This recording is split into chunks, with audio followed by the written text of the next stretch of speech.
Alright, back again. Ready to fight the Union? That doesn't sound right.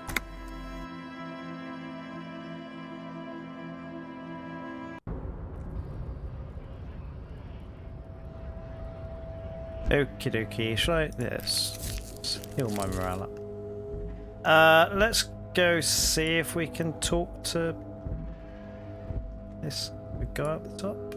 Whatever his name is.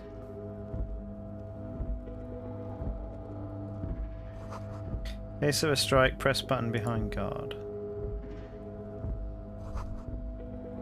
A hermetically sealed door, locked by electronic means. There's no lockpicking or door kicking this one. Okay.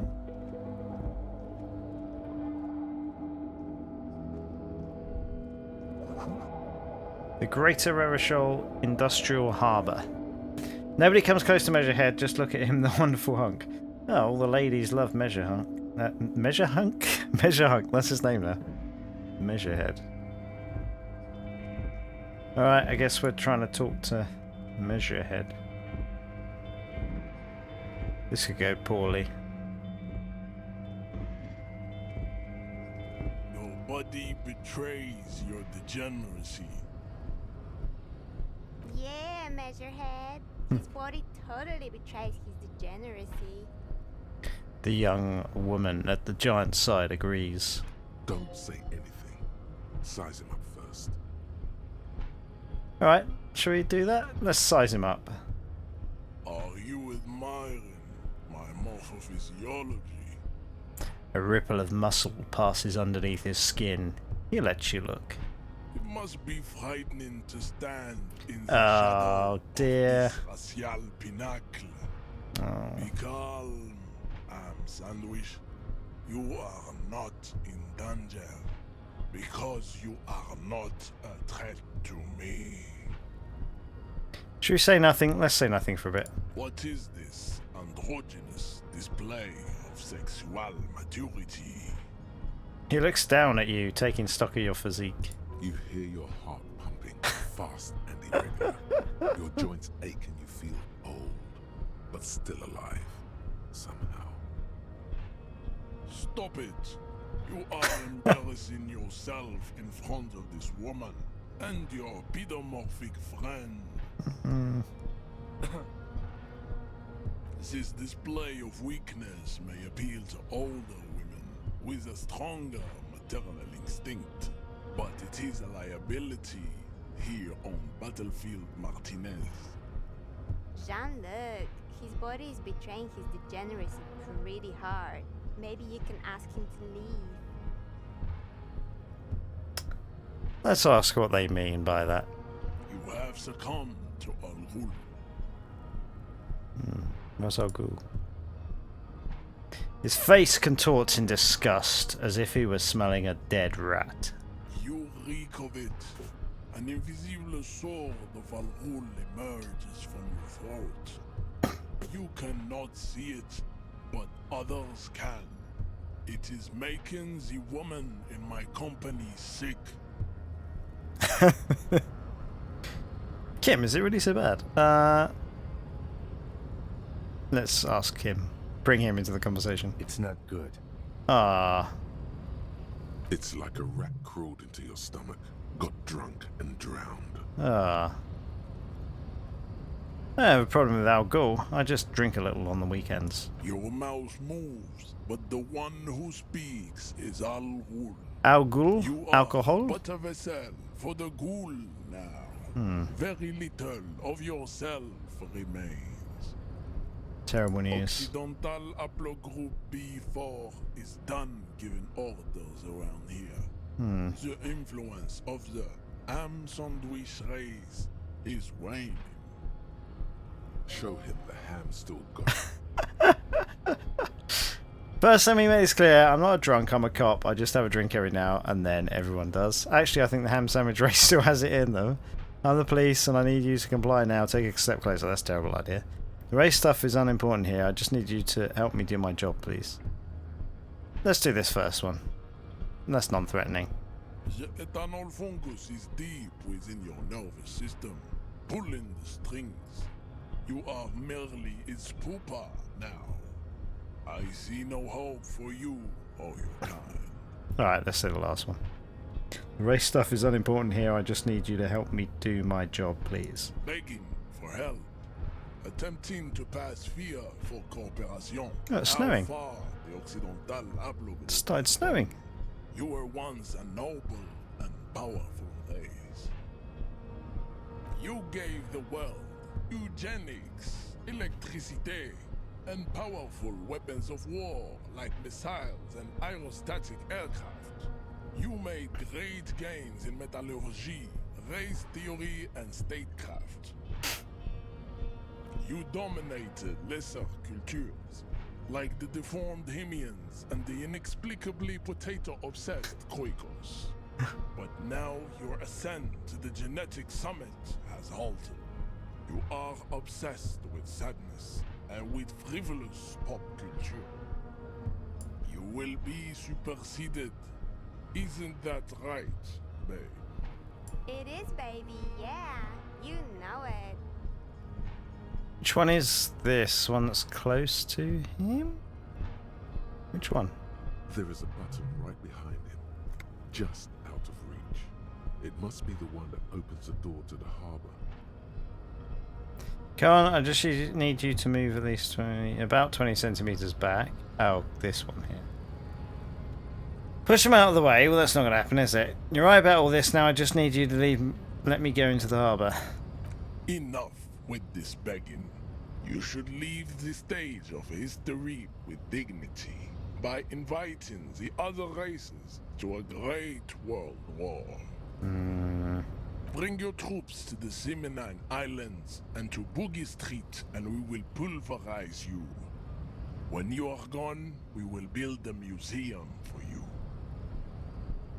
The walls will be lined with bottles of Al Ghul, your beloved beverage. Inside, we will store the odes to homosexuality you call art, and your microcephalic skulls. This is your chance. He's talking. Rip into him with a punch and catch him off guard. No, don't rip into anyone. You're sensitive. Oh, God. Communicate. They couldn't even punch a kid. Oh, what's this? Subscribe to his advanced race theory. Knock him out. -1 suggestion is against it. Okay, yeah, fair enough. You serve the Union, don't you? Aren't they white? Alright, let's talk to him a bit. Don't be vulgar. White or not has got little to do with this. The race enigma runs much deeper than that. He turns his eyes towards the harbour, seemingly bored with you. There must be some friction there. He's keeping it well hidden, however. Yeah, but you still serve them. How does that factor into your life? Mr. Clare is a man of vision and means. He has the will to confront polycultural capital. Something your race, naivistic communists, never did. Also, to serve is noble. It takes discipline. Your petulant individualism has only contributed to your race failure. It is lax and moronic. My jam is mysterious fourth thing. Jam. Individualism. You have gotten these ideas from degenerate youth culture, have you not? You have picked them up from rock and roll songs? I've gotten it from disco, actually. Offshoots of the Seminoles people invented disco while having sex under the influence of cocaine. It is a shame upon my race. But what is done is done. I am not surprised you enjoy it so much. This has happened to many of the side products of the inevitable cultural victory of the Seminoles race. Let's ask. The South Island race, haplogroup R4A. We are the rightful masters of the Insulindian archipelago. We descend from the Areopagites of ancient Pericarnassus and arrived here 4,000 years ago. Millennia before you. We are the future. That is all you need to know. So you were born and raised on the islands before you moved to Revachol. I am a descendant. The narrow streets of Elysium are with me in my genetic dreams. I see young Simonese women walk into the grey mass on Ile de Fantôme, waiting on immaculate conception from the pale. Right, I have to work out what's going on here.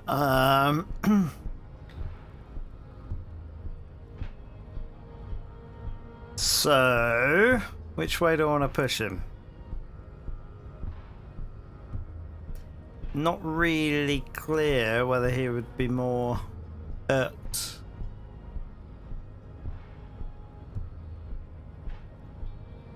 So he did not come from the islands? No. I have heard about it on the radio. He would be appreciative if you did not further chase this line of inquiry in front of the women.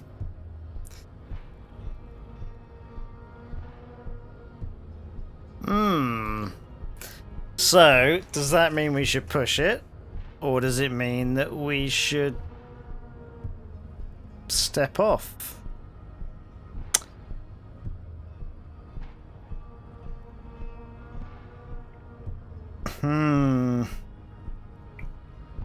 You're not really Seminese, you're just from Revachol. Oh, I don't know what to do. Do we want to get in his good grade? Let's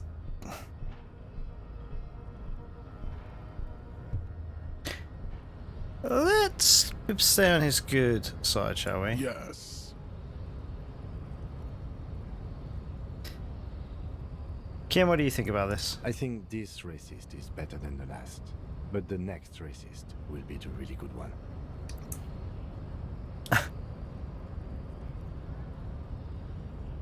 How'd you know there'd be an There ex-racist? always is. Race is reality. Know anything about this mug? He does not so much as glance at the object.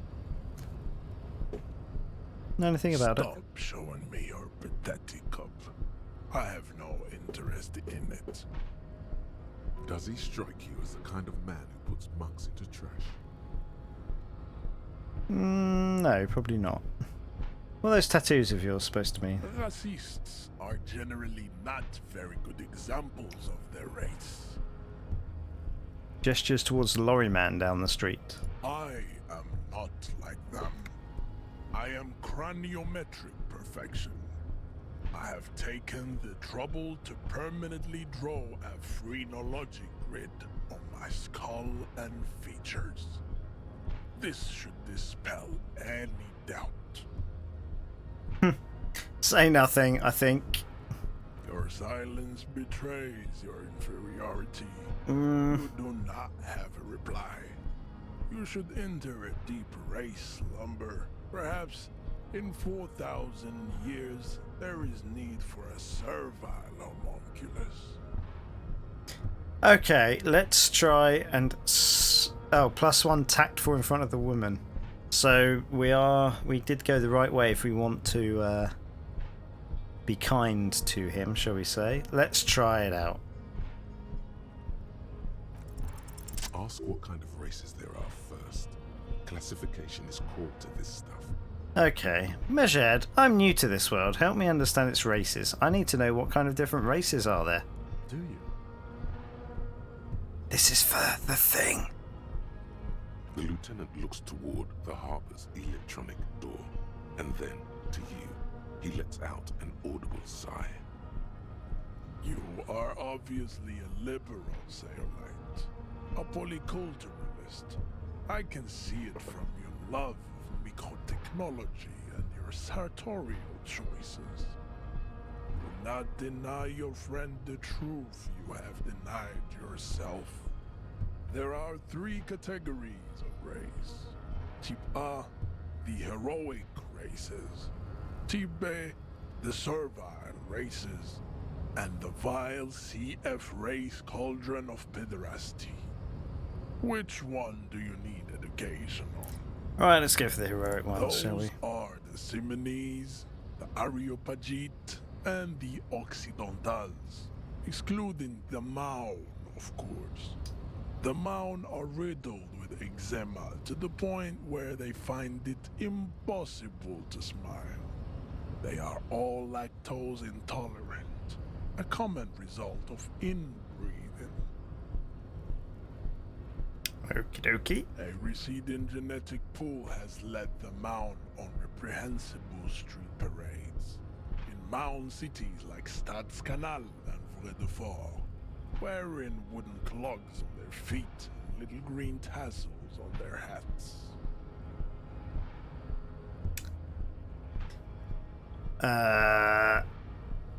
Wait, who exactly are the Morn? You know them by the names of their nation states. The Oranese, the Gotwaldians, and the Königsteiners. My people simply call them Maun. Okie dokie. The Maun are proof that you can have too much Occidental racial purity and tassel-centric culture. Inbreeding has led to a lactose-intolerant subrace whom no one can take seriously.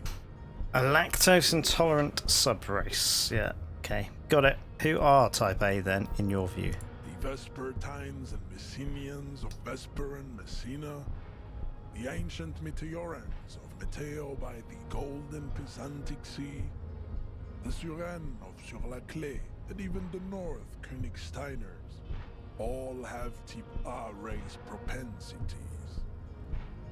The other large Mondial civilization, the Mesk, are too yellow and oleaginous to count as a heroic race.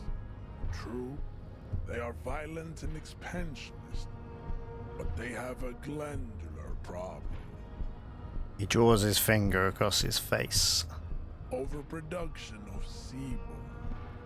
Sebum is leaking into their brains, making them listen to El Mariachi music and eat toxic minced meat-based food, which in turn only produces more sebum.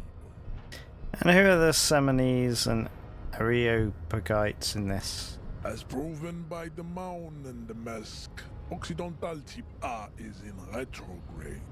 The Semonese and the Areopagites are on the ascent.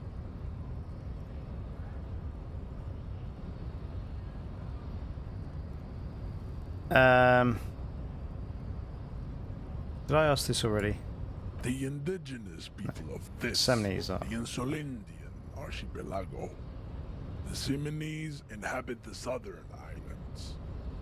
I am Semonese, from the stock of Ulumbuir on Ile de Fantôme. And the Areopagites? The Areopagites are the master race of the Ile Marat Oh, good. deserts. The Semonese are descendants of the Areopagites. We came here during a heroic migration. We should have probably tried to punch this guy. To Ansuland, thousands of years before the lactose-intolerant Maun-ridden Occidentals discovered this place. Alright, what's the difference between the Semonese and the Areopagites? The Areopagites are sleek, long-headed. The Semonese are powerful, mesomorphic. The former is an immutable progenitor, unchanged since the Super Isola of Pericarnassus. Ancient brains rest in their slender skulls. You fall silent, contemplating the beauty and the mystery. The latter is perfected and adapting. Together they form the Simeno-Areopagite or Simeopagite super race. That is all. There are no more type A races in the world. Nature was not capable of more. Does this only show you success? I'm sure we've failed a few of these, but more often than not, these are successes. So there are more checks going on in the background, or we're just getting lucky with these successes. Type B. Type B are the unheroic races, amorphous non-competitors of the great race. The Koikos and the Vacholier, they are mud-colored people. Lovely. I also don't know whether this ticks on due to choices or whether it's timed. To an untrained eye, the Koiko appear white and pinkish, like a ham sandwich. But look into their eyes and you will see. They are of an indistinct muddy color, and so is their skin. Unhealthy, sweaty, and ashen. Pinkness is a racial quality that has to be earned through centuries of advanced ballistic warfare and cultural domination that the Grad people have undergone for drinking al ghul and smoking the degenerate tabac herb and for eating potato. What's he got against potato? The Koiko, the countless micronationalities of Grad, are all inexplicably obsessed with potat. The only thing they like more is dividing into microscopic ethnostates, like political amoeba. And the Vacholiers you mentioned? The Vacholians, halfway between type A and the racial Colbron. Two makes to know right from wrong. You tried your degenerate little revolution, which was the single greatest failure committed by humans in our 82,000-year history on this planet. Is it 82,000 years that we've been recording history? You have very little idea of what is happening. But that seems a little off. Pretty sure history hasn't lasted that long. I've heard about this revolution. Mistakes wrong, but it was the right stuff. You're wrong about that. That revolution was perpetrated by left-wing marauders. Not all the people of Revachol. Go away, stupid political thoughts. What was this revolution? Pretty sure history hasn't lasted The that long. mysteries of the people of this planet are a tragedy that has played out countless times over, like a fever dream of skin, hair, and bone. Wake up, naive Chespius. How did you know my nickname in high school? I've heard about this revolution. Mistakes were made, but it's right there.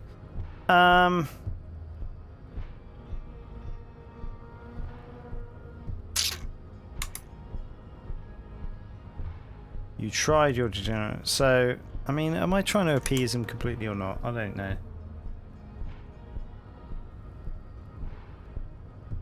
What was this revolution? I'm not going The to take sides on that one. revolution came to Ravachol from Grad in Zaras written potato carts. It is literally an illness, a prion disease that leaves the parietal and frontal lobe ridden with holes. A soft sponge-like mass of dementia, hallucination, and paranoia. The revolution is fatal familial insomnia. A hereditary prion condition passed from the Koiko to the Occidentals. But not sexually. Probably through trade roots and potate acid, the prime component of the potato plant. Enough of Tibet mediocrity. He nods, satisfied with the outcome. The vile CF race cauldron of pederasty, please. Tips CF are a museum of failed chimeric experiments and tragic maladaptations. They are tortured creatures waiting to be put to sleep. Your morbid interest in them worries me. Chimeric experiments? Lesser races like the mosquito, a grotesque mixture of a masked woman and a Seminese man. Only possible if the mother is Mesk and the father Seminese. The other way around, they fail to produce offspring. The mosquito is born sterile, like a donkey. All they have left is to ride customized motor carriages with hydraulic suspension, listening to aggressive El Mariachi music to vent their impotent despair. Any more? Then there is the Simino Koiki Chimera. Are you sure you wish to know of the Simino Koiki Chimera? It is not an aesthetic science. Sure, in for a penny, in for a pound, The right? Koiko, as you know, are very servile, especially when they meet the rich man. Racial scientists have toyed with the idea of crossing the Simonese with the Koiko to produce a super worker of Seminese strength and great servility. This will never happen. The Simonese and the Koiko may have similar interbreeding problems as the mosquito. We will never know precisely. No Simonese man could maintain an erection in the suffocating potato stench of a Koiko woman or Koika. Okie dokie. But enough. It is cruel to entertain ourselves with the deformities of Type F. Were there any able-bodied races you needed education on? Now that we've been through all the types, do I understand advanced race theory? You understand nothing. To solve the great race enigma, you have to first ask yourself, what is the race enigma? You have not even worded the mystery. I don't know if I want to do this. Should we do it? We let me into the harbour if I do. We will see. That's not a yes. Access to the Union is important for our investigation, but there may be another way in, without becoming a race theoretician. Am I mildly worried he might take it seriously? The lieutenant thinks. Yes, I am, he concludes. I am worried. Oh, God.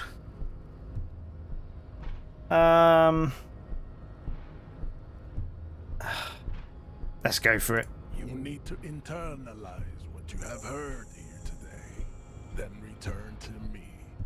This clarity does not come instantly.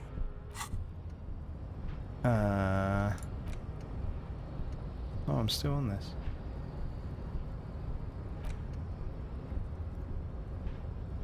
Who's going to go first?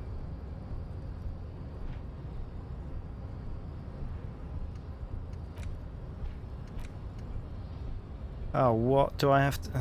-1 drama, fooled by the absurdity. Now I'm 40. Am I still doing... Oh, I'm still doing this other thing right now. Let's keep doing that.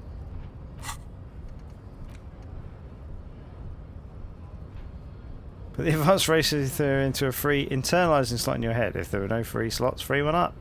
Then pass some time, and when it's internalized, return to measure head. This is how thinking is done. Oh, I don't want to do that, man. I cannot possibly imagine what else we have to discuss, Tibere Vasholian. I'm not going to try and punch him. As you turn, a bright light catches your eye, making you squint. Where's it coming from? From a distant sunset, a stage light, flash photography, nowhere in particular. It's just what superstar law officers do. They squint at lights, and they solve shit. Yeah, that's me. I've been establishing my superstardom hard lately. Yeah, you have. You're a big dick cop. Dick Mullen. Salam Rocky Baye. Badass on the edge disco cop. Time to recede into a ludicrous fantasy world. Here we go. Camera. Lights. Wait, what's that about ludicrous fantasy word? You know. Beneath it is just heartbreak. No, last time we did something like this, it went badly. Atherosclerotic disease. This is where you say action and reconceptualize all that. Reinvent it as the world's first celebrity police officer. Fuck it, action! With a sudden flash, the world freezes around you, and you along with it. In an iconic monochrome solution, a black silhouette against a rasterized orange world. It's on. It is on.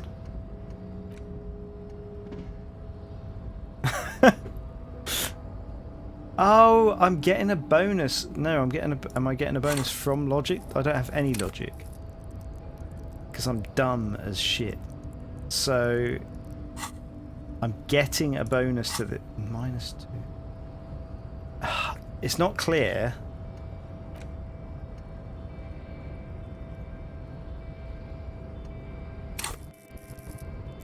All right, I think I'm getting a neg. I think I'm.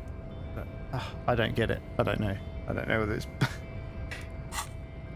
I guess it's negative because I'm dumb. First, let's make this absolutely clear. No one is saying you're an actual superstar and the groupies and cocaine riddled with hepatitis C strikes a lion-esque pose with a mic kind of way. You're not Guillaume Lemillion or Davy Jewis. No, you're a metaphorical superstar. You bring that rock and roll authenticity and passion to a line of work where people don't expect or want to see it. Where some would say it doesn't belong. Law enforcement. Holy shish kebab, there's a lot of these. Right. Okay, well I'm still doing this one. Shall I pause it for a bit? Feels like this is important. Feels like this is more important than some of the others. So let's keep doing this for now. And then we'll become a superstar cop. And then maybe do the race theory later. I don't want to do that. Right. Oh, and good, it's auto-saved. Let's head off somewhere else, I guess. I don't really know. Right, 10 o'clock. So we've got a while yet. We've got to get the body down. We've got to find... Oh, we've got to talk to Kuno. What do we need for Kuno? Smokes, a man from Heimdall book. There's a lot of stuff I've got to do here. Keep searching for the caller. It might take some time. Might take a while. Tattoos. Ah, we should have asked about tattoos with that guy. Track down your badge. Find smokes and smoke them. Oh.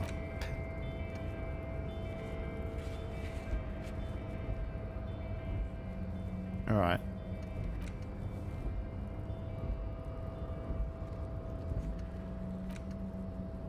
Gotta find that gun. Right, okay. And we gotta ask some rich people about stuff. Just see if there's anything else to talk to him about. Hola, wandering man. How can I help you? We done all those.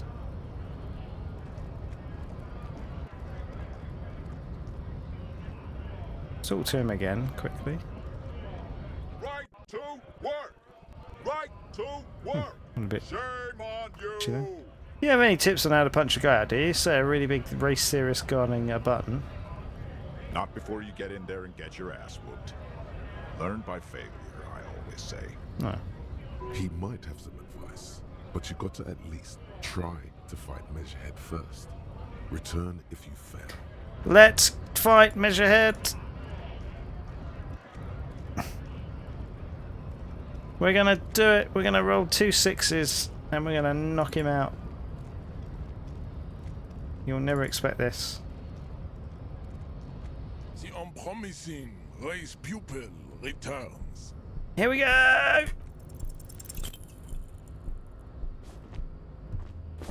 Nailed it. How did this happen? Your little fist is in his giant hand, and he's squeezing it. It hurts. You must be out of your mind, degenerate drunk. Say it. I am a degenerate alcoholic. I'm a cop. Your fist cracks in Ow. his hand like a ripe apple. Pain shoots up into your I think we're brain. probably gonna have to say You this, twist aren't we? it more and more. The words to the song have changed. Nah, I'm not gonna say it. I've got loads of health left. I am a violent drunk. No, I won't fucking say anything. Your hand twists in his grip, and the pain blinds you. Still, you press the words out of your swollen mouth. Good. Now Oh, leave we said it anyway. before you You our more erotic wuss. organization any further. Well, that sucks.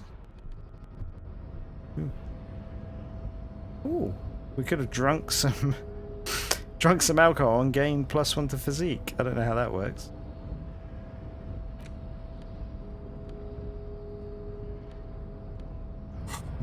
Guess it colours our lips red.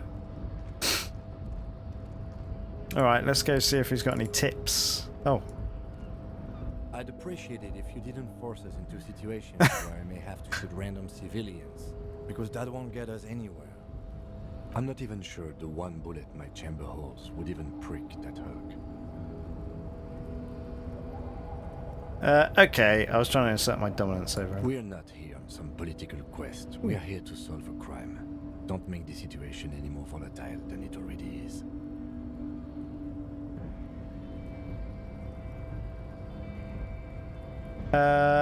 Can't promise that. I might have The taken him again. lieutenant groans, but doesn't say anything. That's right. You should do it again. It's the last thing he'll be expecting. Yeah.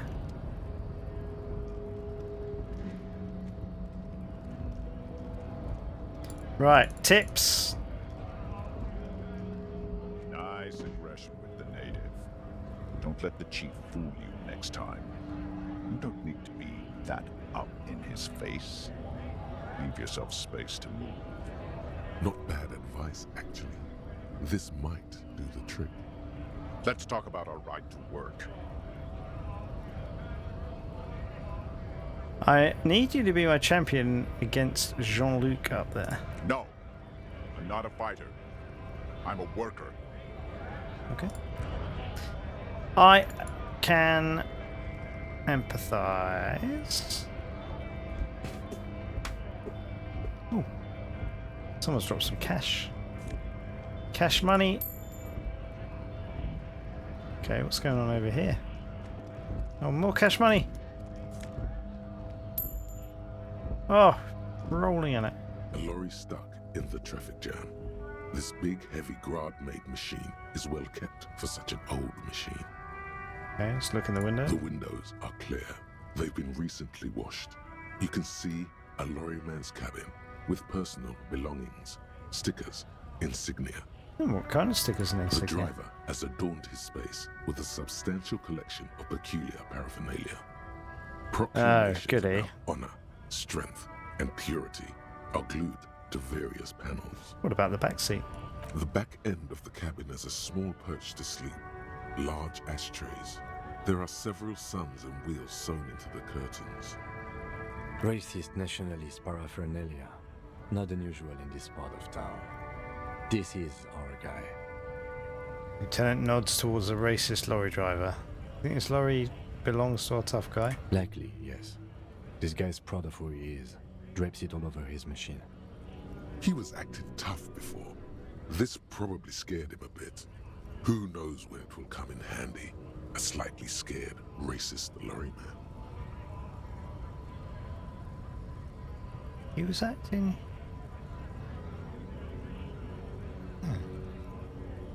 Don't quite understand that.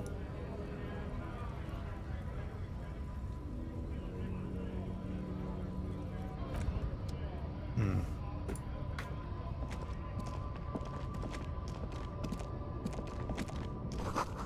on, car, kept in good condition. Right, I was gonna go somewhere else. I can't remember where.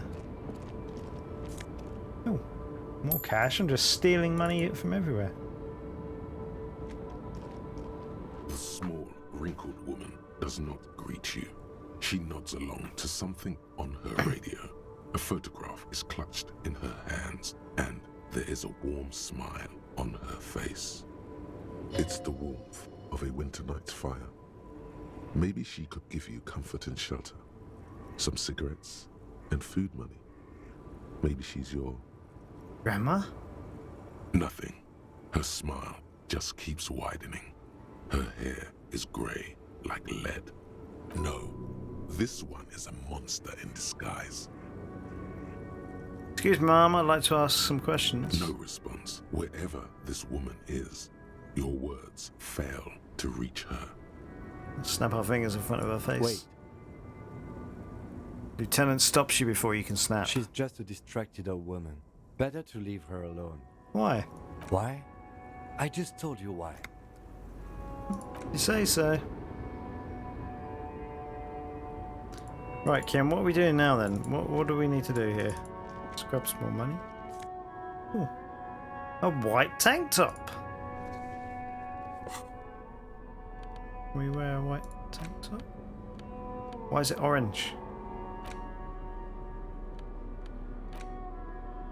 Oh, -1 to suggestion. Unsavory odor. Can we clean this? Let's see. Physical instrument. Let's leave the shirt on for now.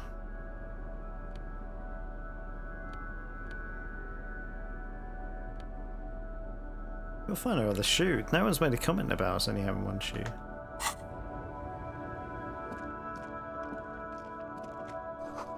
Ruins full of snow. No one lives here anymore. This music's swelling loudly.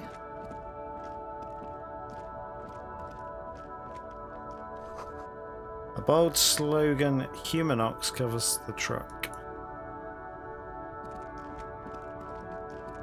Ooh.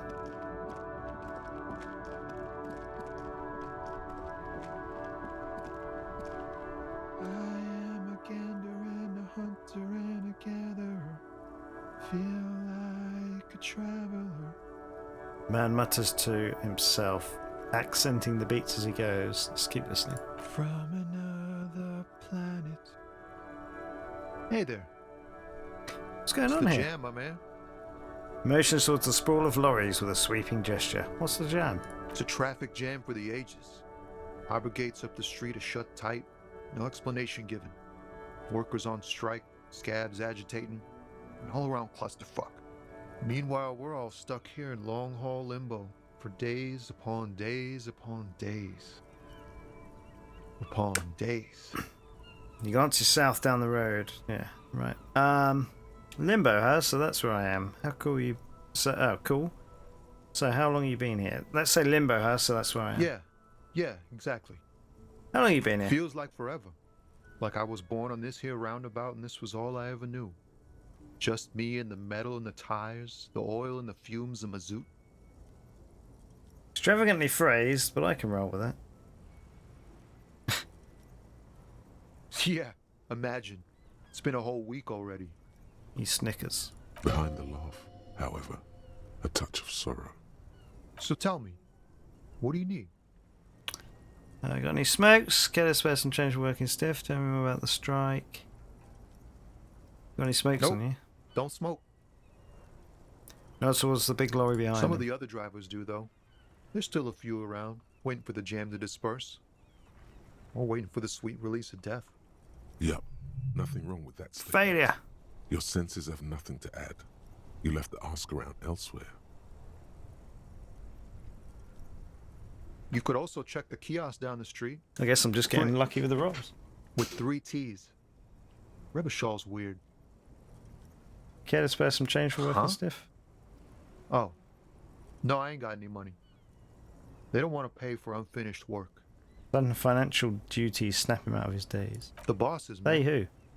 Bosses, man.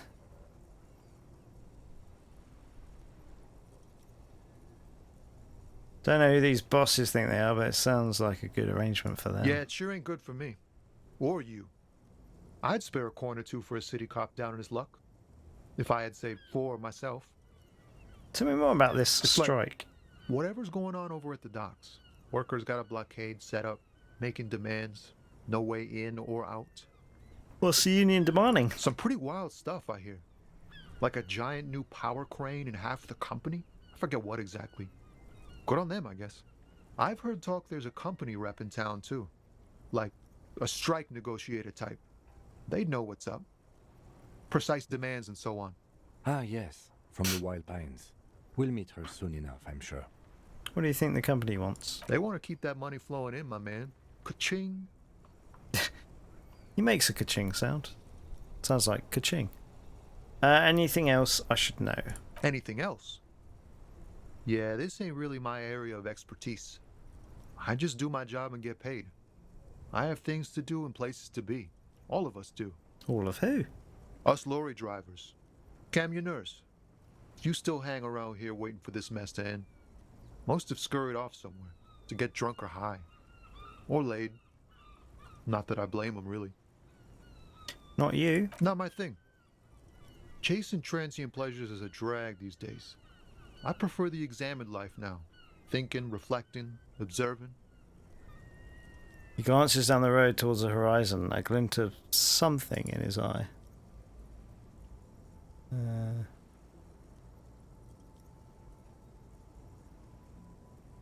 What's better than chasing transient pleasures? No. The more transient, the better. When one's ended, you can get onto the next one.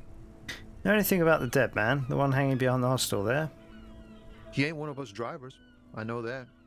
All accounted for. Otherwise, I haven't really asked about that. Been wasting time right here. Keep him busy. Busy with what? Analyzing the fundamental structural and psychological conditions of being stranded in the midst of a sea of motor lorries and their sad, despondent chauffeurs.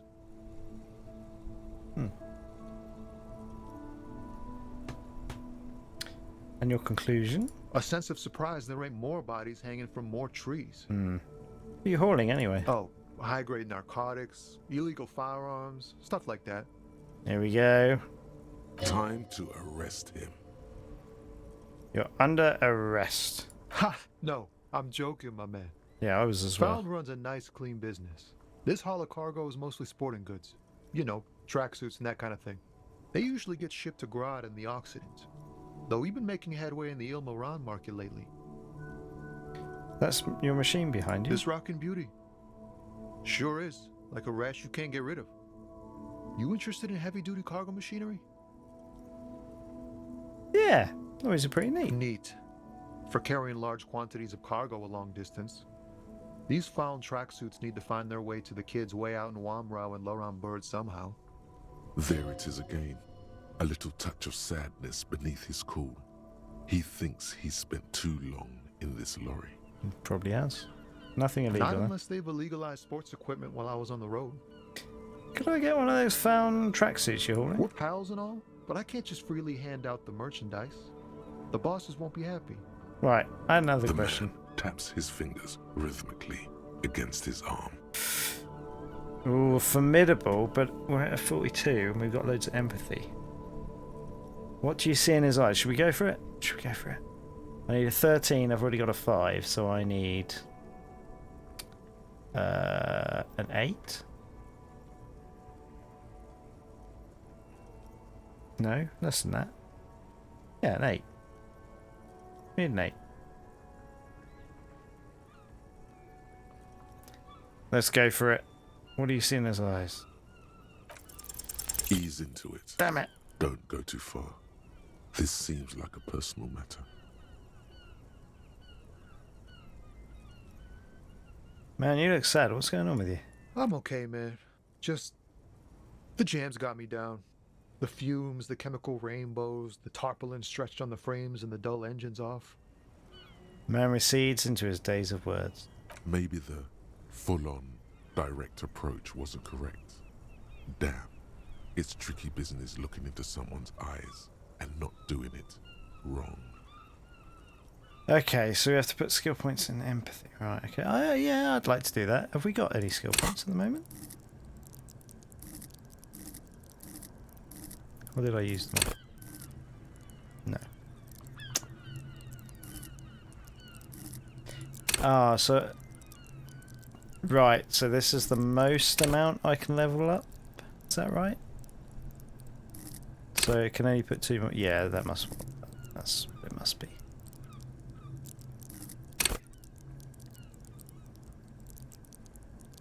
That would make sense because I'm dumb as a post, so... Can only put 1 into all of these. Right, okay.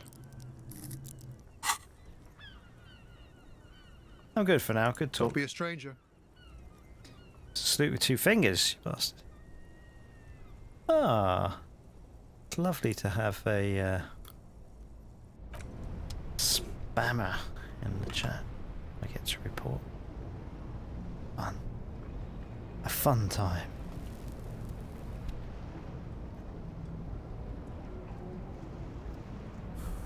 Oh, I don't know how to do that.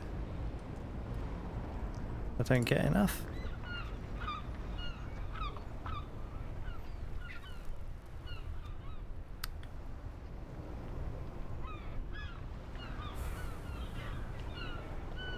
Rip.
I don't know how to delete messages.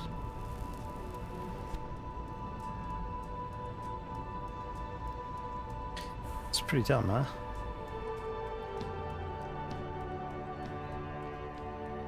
Also, this is probably wasting time.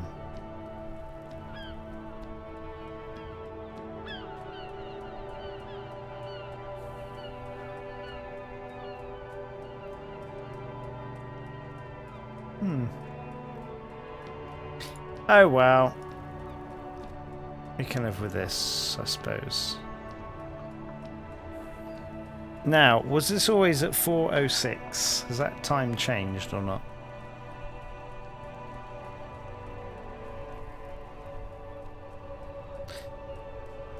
Don't know. I need some health.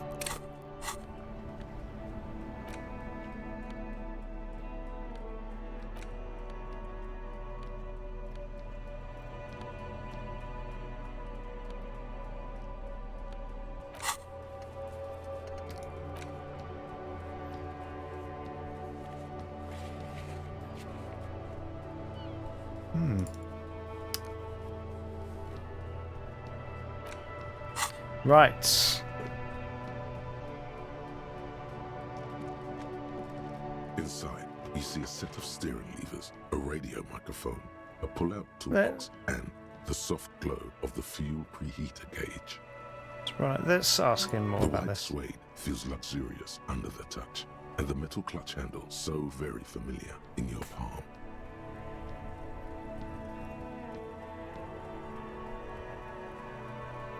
The white suede feels luxurious under the... As you tap on the gauge, the indicator pin jerks as if startled. It's in the large orange sector, indicating the engine. You'd have thought is it'd be warm. cold by now. Next to the gauge is a red switch labeled heat. Now, that's enough fun with the foldable headlights. I know they are mesmerizing. They're also fragile. I'm not going to turn it on for you again. Ah, Kim, what are we looking at? What is this the machine? Caprice Kinema, my motor carriage. You can use the toolbox and the radio if you'd like. He knows at the cabin. Motor carriage, motor carriage. Something bad with a motor carriage. A dark lump rises in your throat. What is this sinking feeling I have with the words motor carriage? Nothing. It's probably nothing. Forget Oh I brought it up. no, what happened? Please Oh, proceed did we with get hit by... lollygagging. Did we crash a car or get hit by a car? Can we turn it on and drive somewhere? No, I'm afraid not. We have a murder case on our hands, remember? Okay, but what is a motor A carriage? motorized vehicle, officer. I'm sure you are familiar with the concept. We've had these for nearly a century. Do all policemen in the RCM have such cool motor carriages? The Caprice Motorcar does provide most of our patrol vehicles, yes.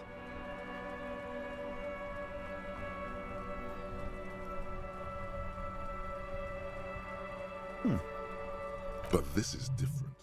This is a sports model. A sports model. I might be wrong, but this one is a sports model, right? You're right. I didn't take you for a motorcar enthusiast. Do you also like Tip Top, Detective? What's Tip Top? An interstellary racing series. You should definitely give it a go if you like motor carriages. It has fantastic competition. He smiles again. Let's look around the cabin again. In the cabin, you see a set of steering levers, a radio. Should we pick up the radio? Let's see if we can pull-out phone toolbox, anyone else. And the soft glow of the fuel preheater gauge. This is Precinct 57. How may I assist you?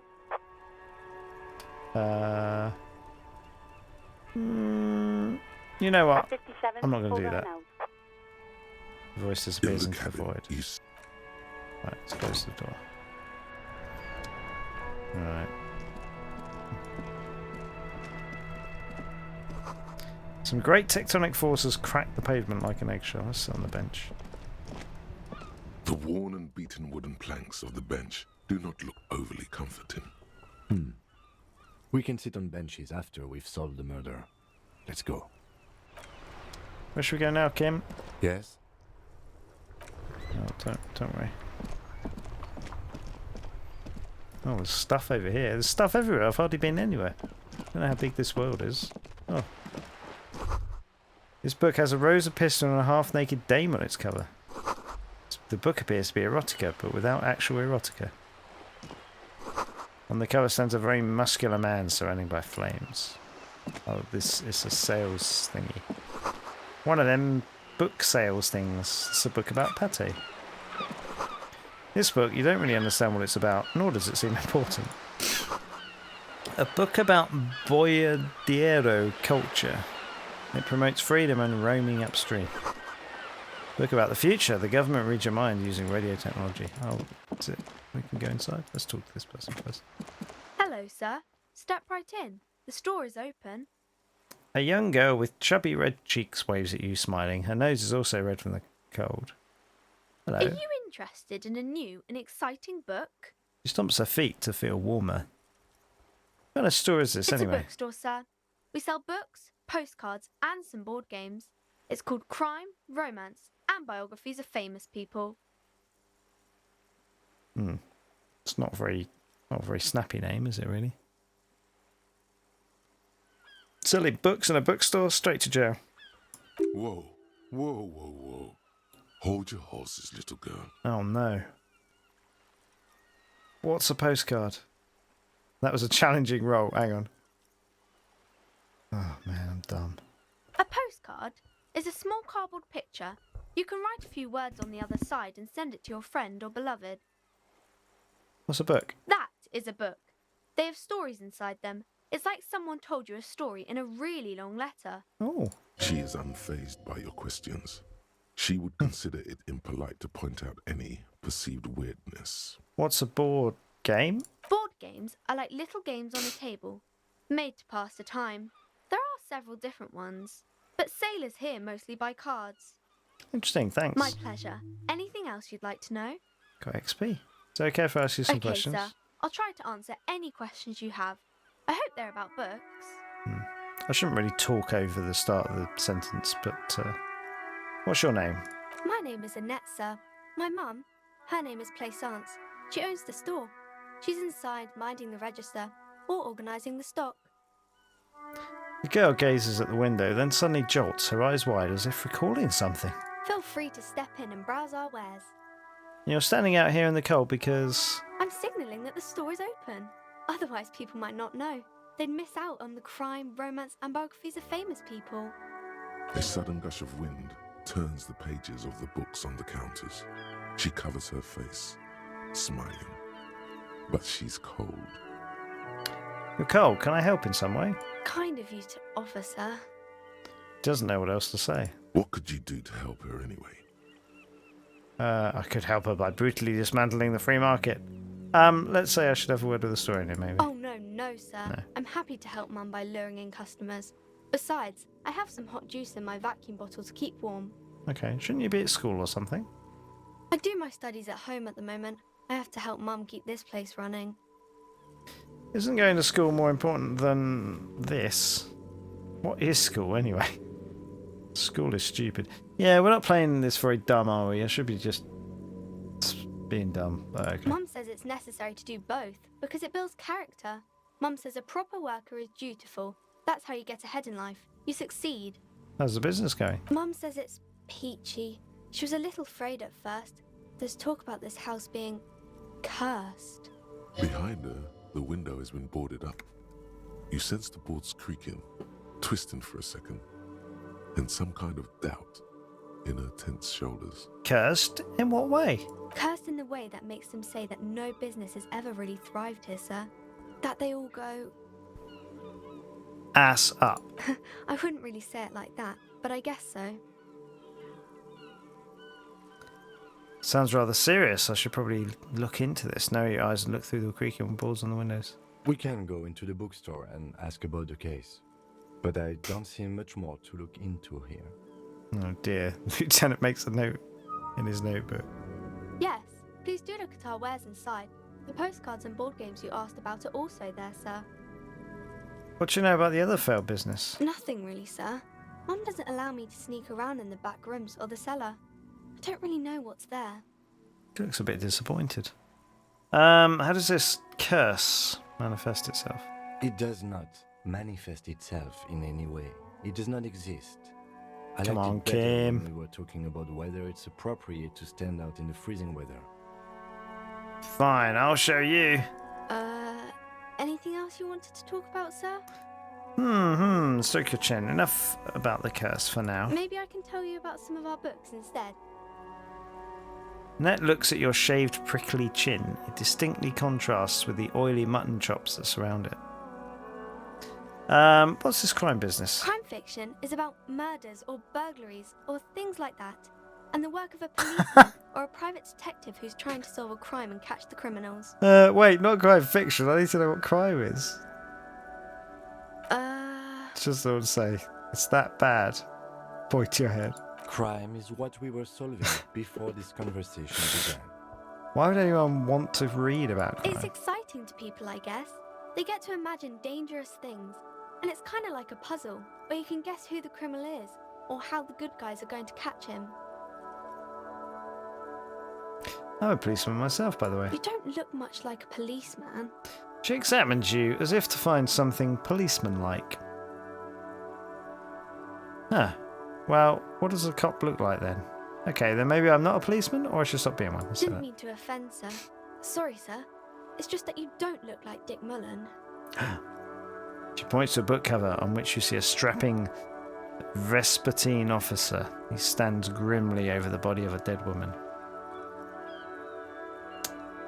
You speak exactly like that Mullen guy, then I decided to live a little. You know, nobody actually looks like the guy in the picture. That's a stupid fantasy of a man. It's not your body that's important in police work anyway, it's your... Point to your head. Oh, look at the guy. I'll never be as good as Mullen. Hey, we were compared to him, so let's say the top one. What's that mean? You know, cut loose, raise hell, blow off steam. And everything's better now, sir? I don't know. Why is that? Look at me, a hideous beast, a failure, a cop, a disgrace. A man can never be truly happy with who he is, or you'll understand when you're older. Let's say the first one. Sir, please. Oh, sir, don't no. say things like that. You look nice enough. Her own morale. Nice enough for a small child? Sure, maybe. Don't be sad, sir. I'm sorry I said that thing about Dick Mullen. It's not your body that's important in police work anyway, it's your Head? Yes. No, it's your soul. Your blue soul. Mm-hmm. No, your resilience. Oh. Soul, that Mullen guy looks like Hampelman. Who could respect that face? He's not even drawn correctly. He lacks soul. Grit, a total disregard for personal safety. You got to take the pain. This Mullen guy looks like he run to his mom. Ain't got no balls. Oh, what do we think? What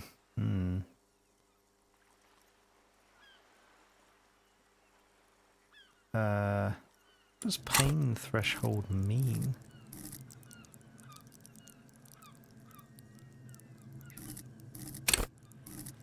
Shrug off the pain, they'll have to hurt you more.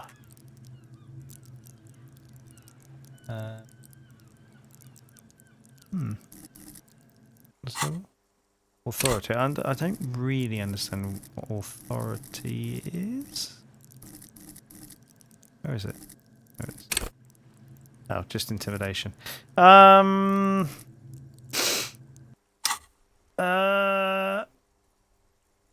Let's go for soul. I'm not sure I understand. A policeman's got to have the right stuff, an ingrained sense of the law. No one would follow a weakling like Mullen. If you say so, sir. He's just a fictional character. He's no match for your soul. Damn, we should have gone with grit. Maybe you can show me some real police work, sir. Like in the books. The cover image of Dick Mullen seems to stare at you with harsh disapproval. +1, saw she's cold. +1, afraid of the curse. Composure. Okay, I'm gonna. And you know what? I'm gonna leave that for a second. I'm gonna go through the romance and the other bit, and maybe we'll get another +1. It's the type of book where there's a rich lady and she has to choose between the good man and the bad man. That was in What is Romance? Reply to What is Romance? She smiles at the thought, perhaps imagining herself in that situation. Come on, Or we're there going to could get a be roll story with someone. about a poor lady getting a rich man. It's about man and lady business, sir. Oh. What about a poor man getting a rich lady? It happens, but usually the guy gets rich in the process. Or should actually be rich himself, but has lost his family property unjustly, like during the revolution or something. I see. Those are unhappy books, for most of the pages. People sad about what they have lost, but then it all turns out just fine in the end. What about when both the men are bad? These are not very common. You can't have a choice between bad and bad. Nobody wants to read a story like that. What if it's written really well? Well, maybe then it's fine. Maybe if the lady then decides not to pick either, because she doesn't need a bad man. Yes, that would be interesting. What about when everyone is poor? That's really not a proper romance story. No. That's more like everyday life. Yeah, poor people are boring. Sometimes you have to write about real life things. Not in romance books, sir. These are about nice and pretty people, and everyone is happy in the end. But our book with a man and lady business doesn't work out at all. I haven't read many of those. Maybe you should ask Mum. Yeah, you think she has one about an excruciatingly painful breakup? I don't think it's a romance story if the main characters break up, though. She pauses, trying to figure out the appropriate answer. No, think about it. One where they plunge into a torrid spiral of pain and why can't I say that? Recrimination. Idiot. My intelligence is dropping like a stone as well. Only it's really long and drawn out, scarred for life. Phantom limb. No. Here we go. I don't know. Here we go. We might be getting another +1. You can take this. Blossom like a pale flower. Yeah. It drags on for years and years with no resolution in sight. Is at a loss for words. Each of you filling with resentment and bitterness for having ruined each other's lives. She shifts and sways on her feet. It's going to be a looking -1, I think. confused and uncomfortable. Each of you tearing at the other's innards, leaving a gaping emptiness, a vacuum heart that still hurts ceaselessly. I'm sorry, sir. Damn it. I don't know how to help you. I don't need help. I need a real book that tells you how it is, not this drivel. Why can't you hear? Oh no, we better do this. Because if we do this, we might get another damage morale. Sir, sorry, sir. I'm still little. I can't. It's time to leave it be. You're about to make a child cry. Are you proud of yourself? Not a single shred of pride remains in me. Right, activate denial mode. Damn right, I am proud as the Lion of Cerber. Don't worry, little girl. Got a bit carried away there. Let's back up out of this. Oh, we leveled up. That's enough romance for me. I had other Maybe questions. some about other books. Okay, we still composure. Let's have a look and see. Where's composure?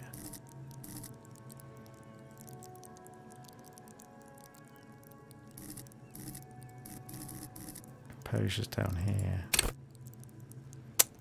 Nah, I don't care enough about it. Right, what did I say? I had to put something in to retry.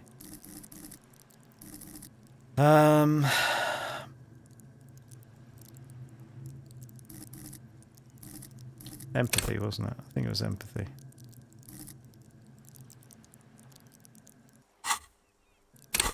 Let's just see if I can find it.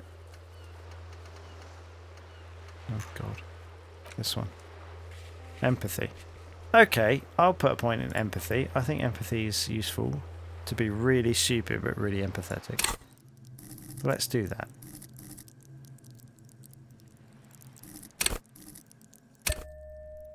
Ding. Right, who are these famous people? Kings and queens and generals of old, or artists and writers, or musicians, those kinds of people. There's usually something extraordinary about them. She scratches her cold reddened cheek, then continues. I think that's why people read them, to find the secrets of their fame. Can I become famous by reading one of these books?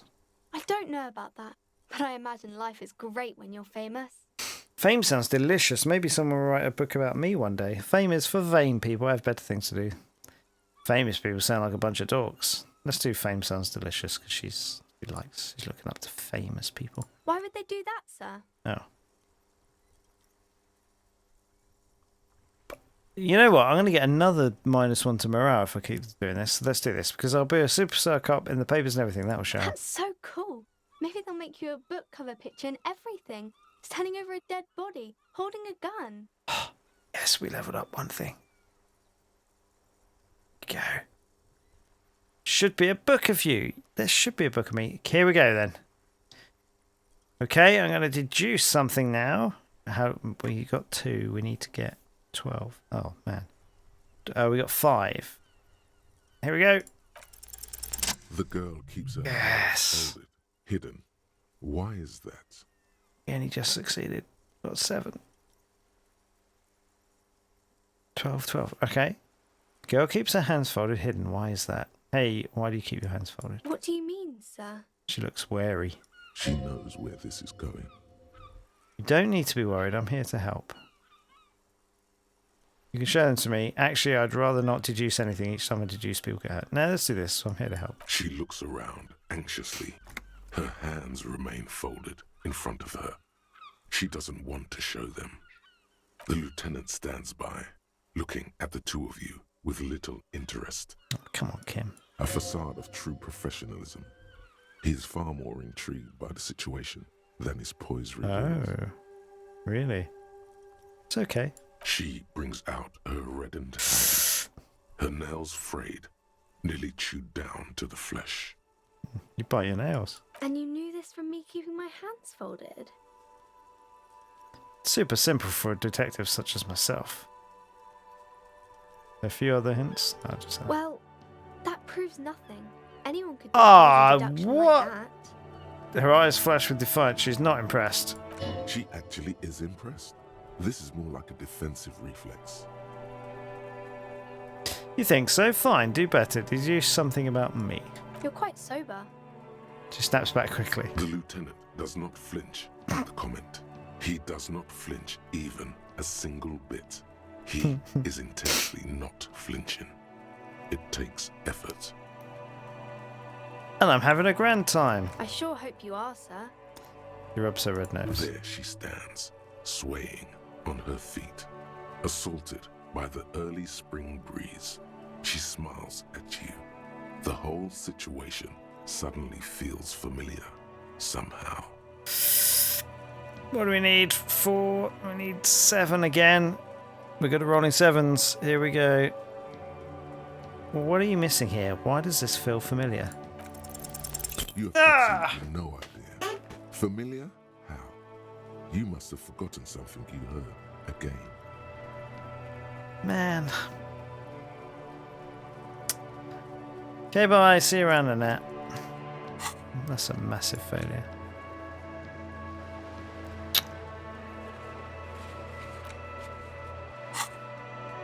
Okay, should we go into the shop? Oh, what's going on here? Let's look at these first. Oh, it's going to be a sign telling us where things are. Roundabout north to Cape Side Apartments, Martinez Pier. Martinez. The ad reads broken window. Tibbs has windows. If you had a bag in your hand, perhaps you could collect these bottles and sell them. Ah, oh, I need a bag. I need to get healthier and more cheerful. Need to pass time by book. Okay, so it is actions, it looks like. Probably, maybe. And have a look at some stuff. Ooh, 2 levels. Old sports magazines tucked away in a dark corner. The book collects the national recipes of Arda. They're all about lake trout. A small mountain of colorful board game boxes. There are numerous types of games for all ages. A lot of shelf space seems to be taken up by Wirral-related merchandise. Look through the pile of Wirral-related An items. endless variety of source books, lore books, and codices litter the table. The topmost book is titled Welkin Compendium, 2nd edition. There's also a large hardbound tome with intricate cover art, The Hunters of Katawak, Boreal Creature Compendium, and a Pick Your Path adventure game book titled Tales of Wirral, Cavern of Velkrag. Anything that really catches my eye? There's a box that says Wirral, 3rd edition Mega Setting Supplements Module. The side panel notes, a fantastique adventure board game, new maps and miniatures. A sticker on it displays 25 real. Wow, can't afford that. Nonsense for anemic Beano clods. Okay, let's leave for now. So, have a look at some of the stuff first. Gift books and molten candy. That sounds good. The display rack is brimming Oh, with Heimdall. wall paperbacks featuring an extremely muscular, sword-wielding barbarian on the cover. Nearly all the titles contain the word Heimdall somewhere. Look through the display Rows books. and rows of Heimdall men blur your vision. You make out some titles. Man from Heimdall and the Mammoth Riders. Man from Heimdall, Return to Heimdall. And the solipsistic Man from Heimdall and the Heimdall Man. Good God, how many are there? Maybe 100. Man from Heimdall and the sages at the end of the world. Man from Heimdall and the false god. Man from Heimdall and the scorched earth. Man from Heimdall, the Heimdall colonies. Man from Heimdall and the swamp beast. Man from Heimdall and the snow crabs. Those snow crabs are worse than they sound. Is that all? Not even close. Man from Heimdall in hell. Man from Heimdall and the forest of slaves. Man from Heimdall under the lake. Man from Heimdall, Heimdall burning. There's even the Trial of Death, a pastoral combat game book set in the world of Heimdallaman, and so much more. Yeah, 72. Do any of the books call out to me? A twinge at the back of your head makes you flinch. Your eye starts twitching. What is it? Your hand reaches toward a book with glossy cover art of the very muscular man from Heimdall in chains, kneeling in front of a staircase leading to a throne. A woman sits on the throne, leering at the man. She's laughing at him, belittling him. Between the throne and the Heimdallaman lies a bonfire, casting shadows on the wall. The shadow of the woman's headdress looks like a pair of devil horns. The title reads, Man from Heimdall and the Devil Woman. Especially those leering types who seem to wear nothing but an armored bikini. There's also some sort of a snake lizard beast slithering around her abdomen, chest, shoulder region. The display rack before you is burdened under piles of Man from Heimdall novels.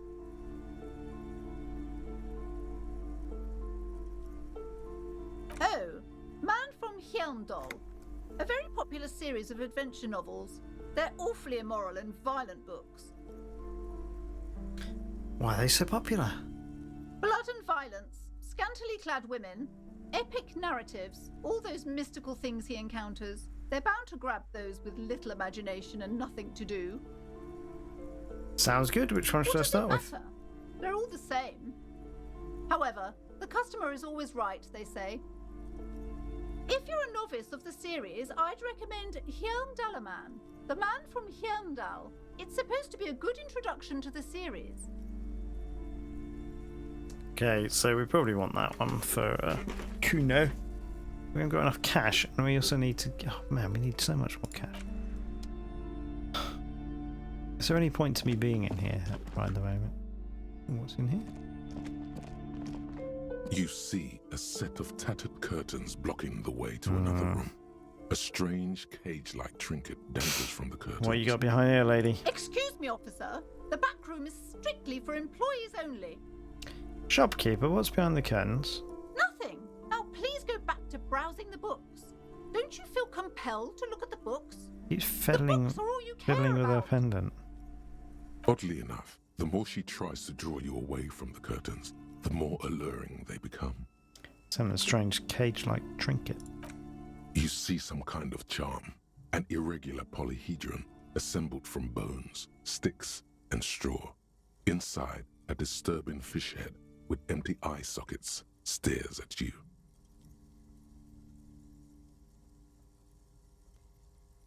Not right to scroll that time. Aside from poking at it suspiciously, there is nothing else to do with the fish head charm at this time. The curtains remain shut before you.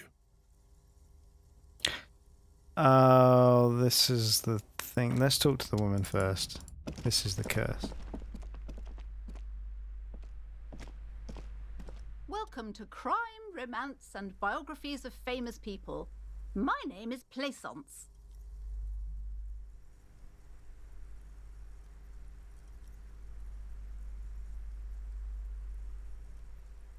Be welcome, and please take responsibility for the energy you bring into this space.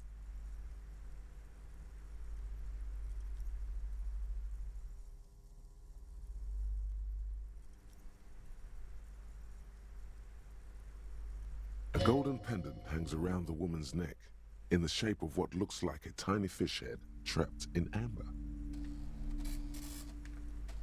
Oh, we can do this. Before we go on, you seem to be well off enough. Can you give me some money?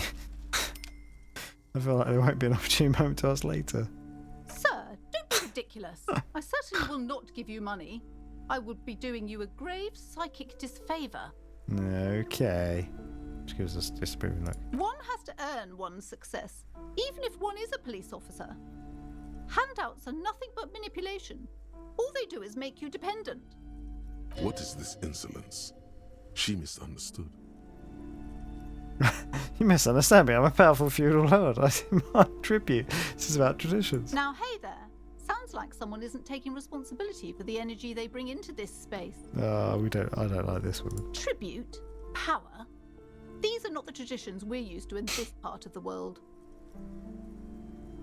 A curious pendant you're wearing. Oh yes. Helps Narrow to your have eyes an mysteriously. anchor in these times. Clutches the pendant and narrows her eyes as well. You're the owner of this store? I am the proudest owner of our little shop of culture. The voice is high-pitched as if to give it more penetration. She has fine-tuned her voice to find the most welcoming approach for attracting new customers. It doesn't work. What if I want to buy a book? Goodness, you were already doing good browsing the shelves. Why'd you stop? Don't you feel compelled? Go, go, get back there. The books await you. Fiddles her pendant and waves her bony fingers directly at you. What types of books do you have? Everything is on the shelves. Take a look yourself. The shelves compel you, don't they? Well, she's obviously entered into some kind of contract here. Whether it works or not. Okay, I'll take another look. She then. smiles and nods, seemingly relieved. God, so I mentioned this place is cursed. Who said that? Annette? I will have a word with her. This place is not cursed. It has a robustly magnetic energy. Good for commercial activity. My business is thriving, sir. They say, madam. Doesn't feel like it's thriving. Feels ghostly. Daughter's the one standing outside the store, right? Annette, yes, my daughter. I hope she wasn't slacking off again with her nose in science fiction. Tell me, was she at her post doing her job like a proper girl? Yeah, she was, yeah. Wonderful. Of course. Did you talk to her? Yes. Great. On a scale of 1 to 10, how compelled were you to buy books after talking with her? Her opinion of her daughter depends on how well she lured you into the store. I'm not going to grade a human being. I don't do that. I'm not impressed. Come now, it's not personal. It's about proper sales practices and market research. I expect an answer. 10. She's certainly very polite and helpful. My precious, her dedication brings joy to my heart. If you have children, I hope they turn out as great as my Annette.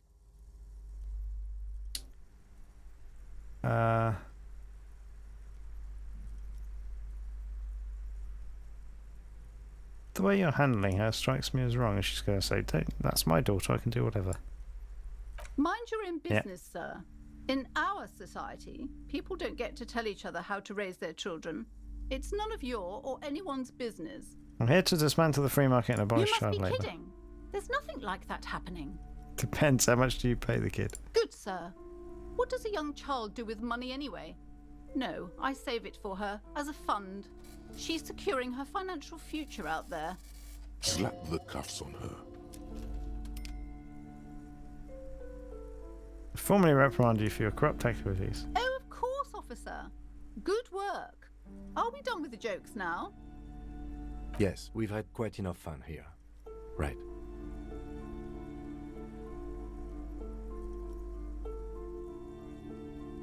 Pressure's made her really anxious. She knows she's chewing her name.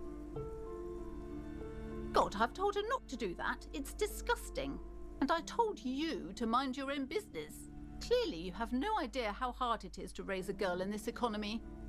This economy is a mysterious force, like cosmic weather, mysterious and harsh. Don't think she can do anything about it. She can, if she has enough willpower. This is what's called growing pains. Life isn't easy. Life doesn't give breaks. Come on, ma'am. It's obvious she can't do anything about it. You are placing an unnecessary burden on a young child. What you're doing is wrong, even I know that, and I usually don't know anything. That is true, and obviously the will of the market, but maybe make an exception for your daughter?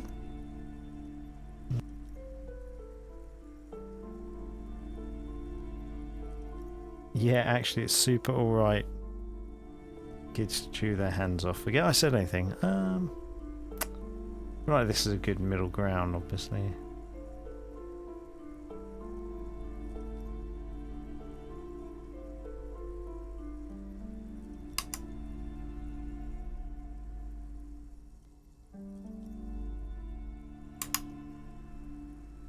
She stands stiff and severe, silently fuming.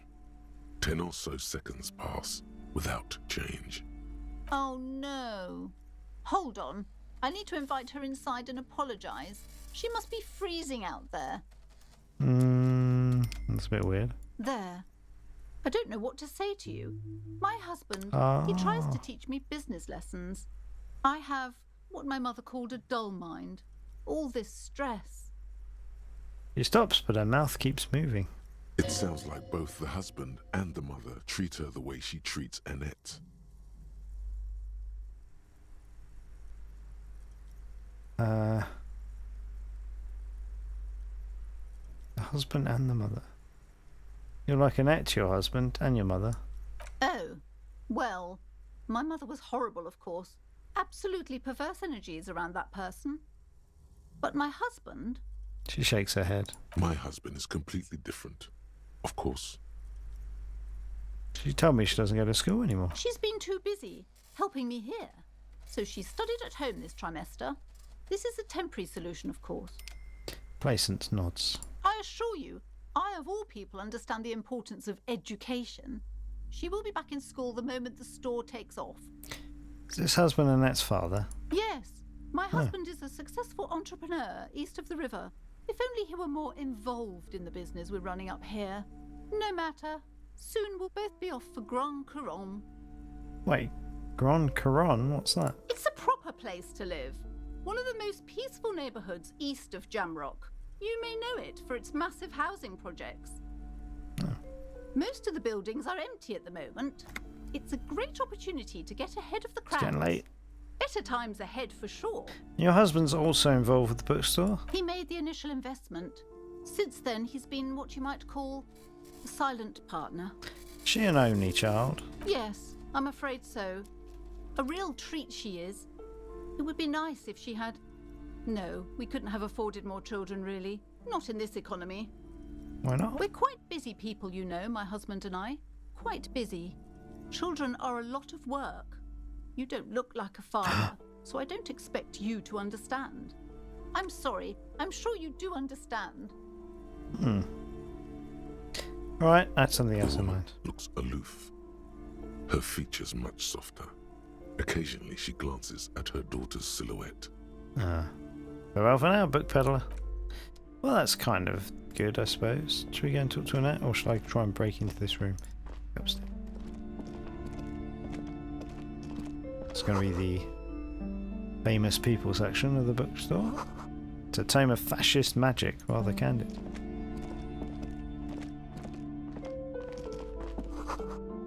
Another boring book just discarded, yeah. This bookstore is not strictly paranormal about crime, books. romance, and biographies of famous people. There's also a wide range of paranatural literature. Storekeep, what books are these? Sir, please, no browsing in that shelf. That wisdom is not for free. I can't have you end up, like, opening a police store next door and stealing my customers. Oh no! Okay, let's look through the shelf. Amidst the various books, you find one written by someone named Matthias W. Dundas. It's about wholeness, unity, balance. The point of the book, and many others on this shelf, is to give people medicinal advice in situations where they don't have access to paid health services. How does that work? It serves platitudes, while also telling everyone that traditional medicine, the kind people don't have access to, and which costs more than this book, is garbage, and would only give you cancer anyway, without even curing your cold or anything. Wholeness, unity, balance, on the other hand, can basically take care of anything, though it is important to note. When it's up to your mind to heal yourself, then it's because of your mind that you're ill in the first place. The book features chapters on topics such as how to find magnesium. It even lists plants you can harvest magnesium from. How to continue drinking if you're an alcoholic who has destroyed his liver. And there's even a chapter on the ancient Seraïs tradition of using duck gallbladder preservatives to treat and prevent sexually transmitted diseases. Pre and post factum apply. Nothing worth buying. This is just mundane garbage. What's even paranatural about this? Oh boy, 97% chance. Here we go. So that must mean 10. I've got 7. Plus 1 is 8. So the only way I can lose is if I get snake eyes. Find something truly otherworldly. Come on, here we go. The throbbing in your head increases with every passing moment you gaze at this shelf. Suddenly, as if out of nowhere, a small green book becomes apparent. The title of it reads, Medicinal Purposes of the Pale. What's the pale? The book contains very little explanation on the matter. This knowledge seems to be taken for granted. What's this book about? The book contains descriptions of various pseudoscientific therapies, alternative medicines, and folk remedies involving the pale, also known as le territoire. For example, it recommends vigorously swatting one's naked body with a venik, or hand broom, made from the leafy twigs of a young birch tree from the near pale. Even better if you can find someone else, preferably a large man dressed in nothing but a towel, to thrash you while you're spread naked and helpless on a cool Sounds slab. invigorating. It is, and good for the circulation too. What else? It also recommends consuming distilled spirits like vodka or whiskey that have been aged in the pale. Readers are instructed to cover these jars in a shallow hole just inside the pale and leave them there for 30 to 60 days, depending on the potency desired. What does this pale aged liquor do? Among other benefits, it is alleged to restore a damaged liver to perfect health. I should probably get my hands on some of that. What else is in there? For general health and well-being, readers are encouraged to take regular strolls through the pale, though a sidebar cautions readers to limit each stroll to less than an hour. These strolls promise to cleanse the mind of worries and the body of toxins, especially if the perambulator performs this ritual in the nude. Nudity figures prominently in a number of these prescriptions. This is exactly what you need. Is it? Fantastic. I don't know. I don't want to be the party pooper, but this pale territory sounds sort of dangerous. Maybe you shouldn't walk in it naked. Anything else to note? There's an entire section devoted to cures for men who are struggling to perform their marital obligations. I probably need that. Excuse me, sir. I believe you've been perusing that particular volume long enough. If you'd like to continue reading, I must insist you buy it. I don't have a lot of money. I don't really want to buy it at the moment. This bookstore is not... Okay, let's look here. So these are the ones that... did I? What was... Oh, Annette's the one outside. So these are the ones I've failed. These are the ones I passed? No.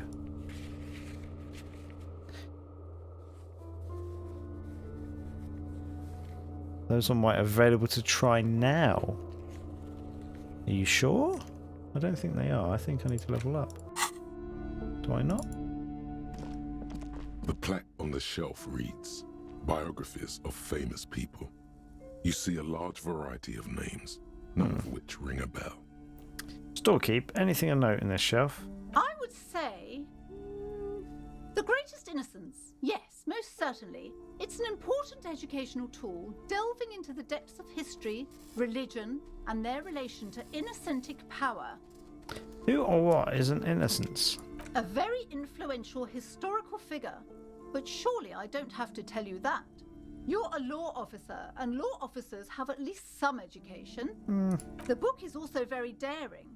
The author aims to re-examine the universal understandings of the innocentic system, creating a fresh vantage point and a shift in the tired order of things. I thought it was about which of these innocences is the coolest and greatest. So you recommend it, great, and don't need to know anymore. So you recommend it. Certainly. It's prudent for a person to have at least an elementary understanding of history and society. Imagine the chaos we'd be in otherwise. You feel like you should get this one. Definitely. It's important somehow. There's something personal inside. Right.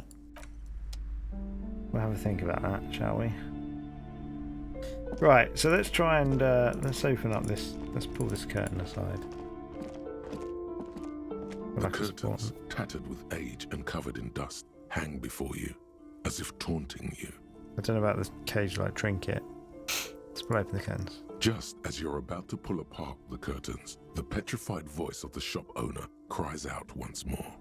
Sir, don't touch that. I told you it's off limits for the customers. Her hand is closed around the pendant, her fingers nervously playing with the talisman. Parapsychologically speaking, we're done if you decide to open them. I won't be held responsible for the consequences. No. It's too dangerous. She looks away, mumbling. Why is everyone always messing with the curtains? Why can't they just buy books like normal people? This is about the curse. That's why you're afraid? No, it's just a storeroom for the employees. I told you. Now please step away from the curtains. Oh, this is different. I'm a police officer. I need to get in there. Why? It's not like anyone was killed there. Uh-oh. She stops abruptly as the hand flies out of her mouth, baffled by her own bluntness. I am sorry. I don't mean to be so impolite. Just please don't go there. I can't allow that. You'll only make things worse and unleash the powers. Well, I sense this place calling for me. I must investigate beyond the threshold. You do? My God. Even more reasons not to mess with the curtains. Just step away, dear sir. Am I going to open them or shall I leave it until later? I'll think about it for a while. Thank you. Let's just talk about this first, all right? There's no reason for you to venture into the unknown. What are you, a coward? Think about the no. adventures waiting for us on the other side. Horrific necktie. Don't do this to me, man. Lies. Rip them open, we say. There is something mysterious about the curtains. careful. Hmm. The curtains, tattered with age and covered in dust, hang before you, as if taunting you. Oh, I don't have a lot of health and I don't have a lot of morale. I'm gonna do it. I've done it. You see a dimly lit room full of dusty furniture and trash. A doorway stands in the back, covered in dozens of scary little cage-like trinkets, your shadow looming over it like an omen. I warned you. You're unleashing forces beyond your understanding. Well, let's have a look. Oh, Kim's not going in there. Ghostly silhouettes of hairdryers. Okay. A vaguely androgynous portrait of a man. And... oh, you know what? It's the first time I'm going to save. Actually save. For safe scamming reasons, I guess. I'm not going to, though. A heavy door with a missing handle stands before you, covered in dozens, if not hundreds, of little oddly shaped trinkets and Nah, it's charms. locked. It appears to be locked. What if you just break it down? Maybe I should break it down, but not before I strategize. That's right. Take in your surroundings. You need to have a solid ground and a proper posture if you want to succeed. First, check your posture. Steady breathing. Solid core. You've got this. With one shoulder forward, you're ready to smash into the door like a battering ram. Check surroundings. The room is dimly lit and littered with old barbershop rubbish. But the path to the door is clear. Give me a +1. Come on. What about the door? It's made of a solid block of wood, but it has stood there for ages. The hinges are old and coated with a carmine layer of rust. It should be doable. Knock on the door first. Only an echo. No one is there. Yes. Look, we did it. We got a +1 for preparing. Here we go. Let's go for it. Break down the door. Failure. I knew it. I knew it'd be -1 health. We're in trouble now. We're almost dead. Ow. Shoot. Whose moronic idea was it to just run through the door? Don't you know that things like that hurt?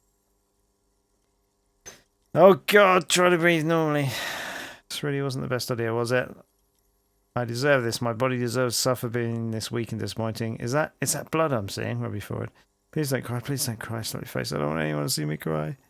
Let's do this one. This will be -1 morale. Are you alright?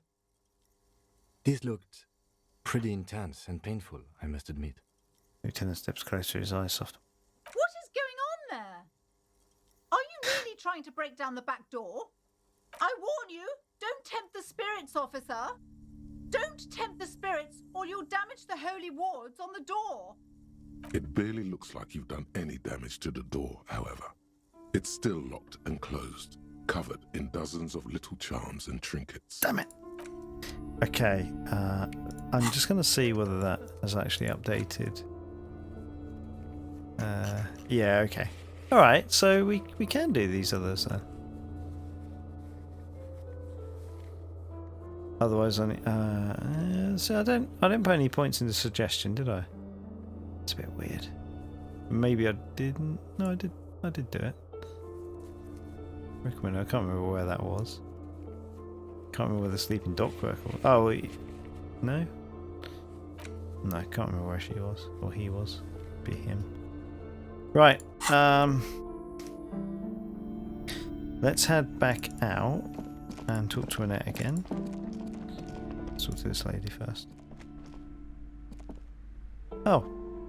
Oh, she's in here because we got her inside. Maybe that's why we can talk to her. Sorry, sir. I can't talk right now. I'm very busy with my homework. I have so much homework now. You just can't win. Yes, +1 helped her in. Okay, what are we missing here? Why does this feel familiar? Come on. Because you know. Yes. She's been talking to you so openly because you've talked before. Hang on. So, you know me. We've met before. Yes, I used to stand out there all the time, before Mother told me to focus on my homework. You've been running around all week without your shirt on, sir. Telling people about being a star or something. Okay. I don't really understand who those stars are. Did I ever talk to you? Of course, you've stopped by a few times. You certainly look better than the last time I saw you. What do you mean, better? I look like shit. Yeah, but you don't have party eyes anymore. Oh dear. Party eyes. Yes, of course. That makes sense. Lieutenant slowly, ever so slowly, realizes something. I'm not surprised children have seen you running around with party eyes. Is this some kind of drug He that thinks. can give us Not amnesia? at all. You know, like a cat in the dark, all big and wide-eyed.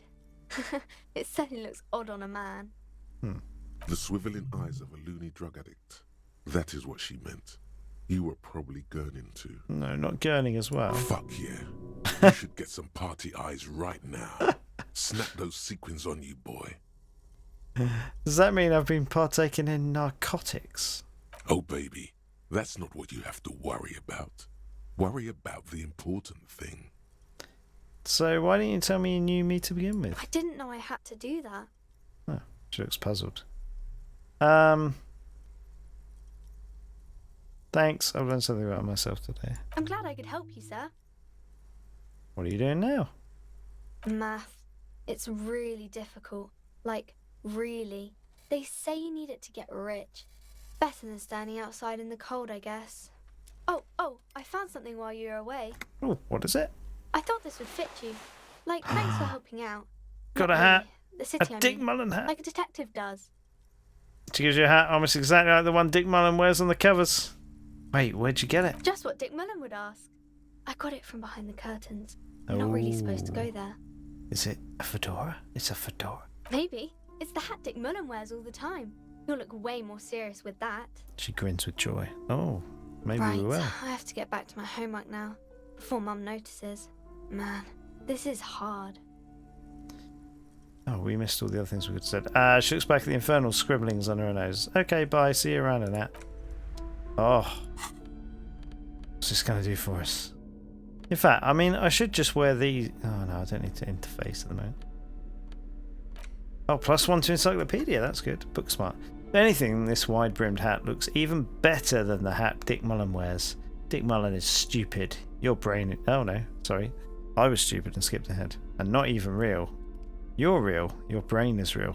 Your real brain is inside the hat. Does this change? If I'm smarter, does this text change? I'm trying to put it in the classes slot. Yeah! Yes! Take this shoe off.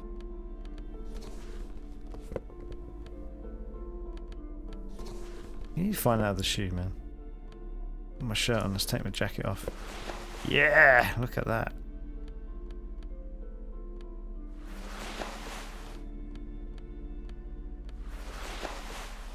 Nah, let's put the plates back. The shirt back on as well.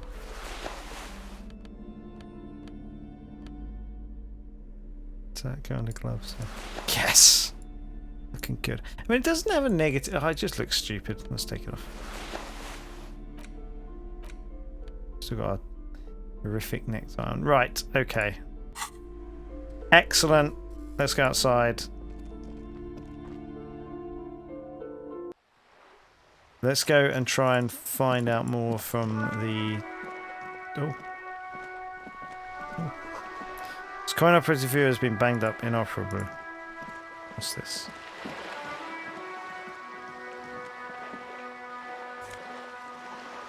Oh, a bag. Pinched bag. Oh. The distant schools of seabirds. Splatter of bullet holes lines the wall. That's probably something to do with us. Anything else to do around here? What's this? What's this? No, don't care about that. Listen, boy, I don't start trouble, I fix it. This coin-operated viewer is facing southwest. Its coin slot is full of fossilized bubblegum, rendering the machine permanently inaccessible. Poor little viewer. The metal feels cold and wet under your palm. It looks unhygienic. Vandalism. Probably some kids. Lieutenant inspects the rigged slot. A simple but clever solution to ruin in a coin-operated viewer. It took ingenuity. A Look aside. thick layer of graffito covers the lenses. Graffito? You spell out the word Onuk written on the other side, with N and C scribbled backwards. Shift your focus to the Under background. the graffito, a sea of blues and greys appear. Behind the water lies a coast studded with concrete and reeds. On it, a church on stilts. Lanky, weather-worn wooden planks. An X-shaped cross topping its tower. The church looks old and weather-worn. There are no lights in the windows. Okie dokie.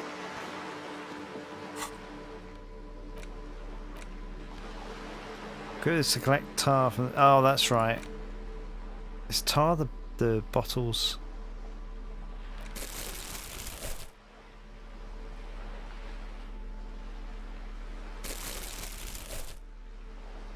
So I don't know, right hand.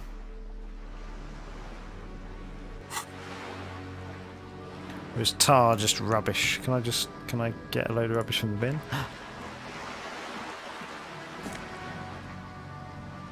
Plastic tar, glass tar. Right.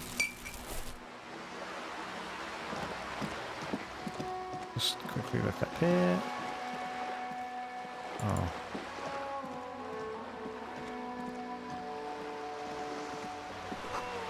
The lonely cormorant surveys the sea, indifferent to approach.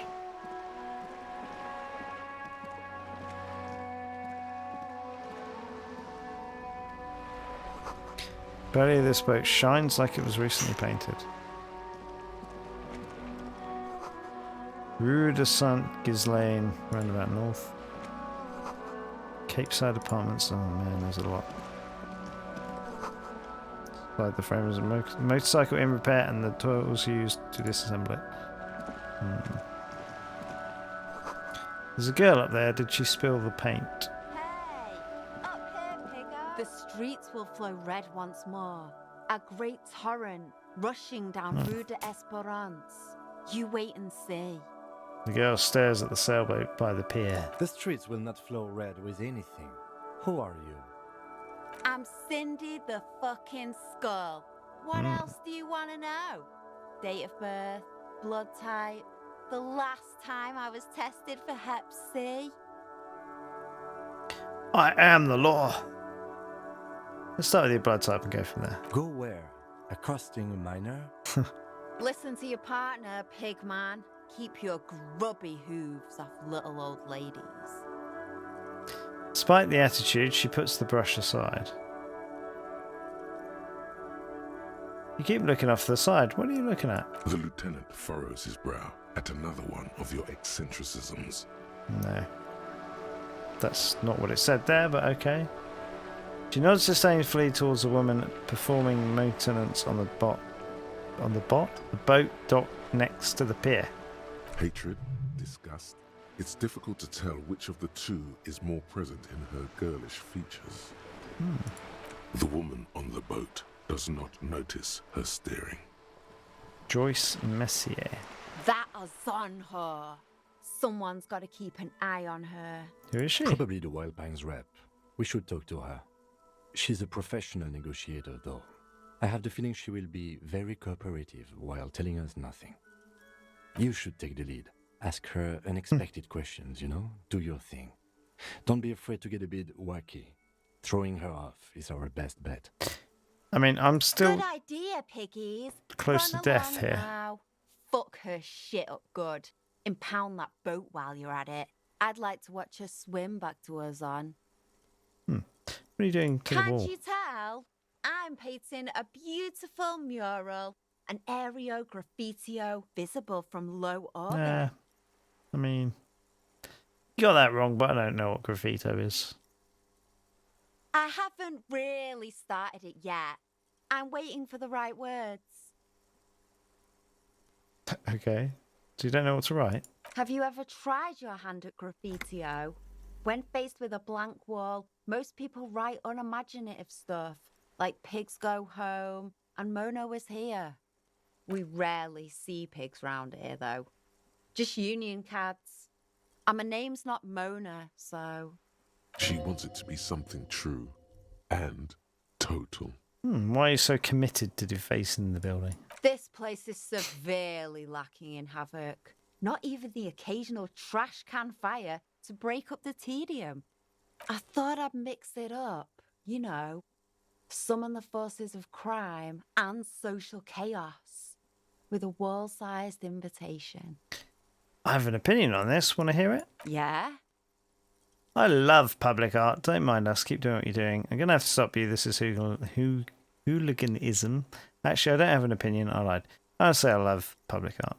Thanks. I'm sure the inspiration will might come turn to her me to now not do that I it. have an official RCM we made it stamp not of cool. approval. You've lessened her desire to Yes. deface the building. Do you know anything about the recent murder? I ain't no snitch, pigstein. Go forth and forage in someone else's shit. No shortage of squealers in these parts. Actually, there is a shortage of people who talk to us in a normal, calm, informative manner. We weren't put on this earth to make your life pleasant, fucko.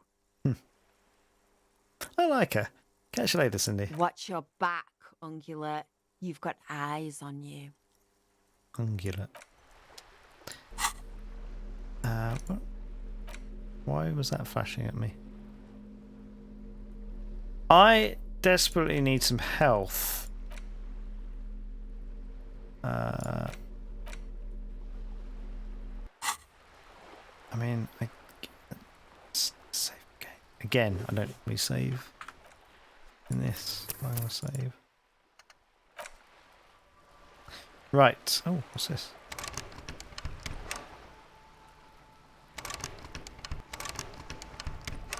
Nothing. What's this? What's this? Oh no! This is a wall on the side of an It's apartment Kuno. building. Oh, PTSD. Impossible conceptualization. The white check though. Might get 2 6s.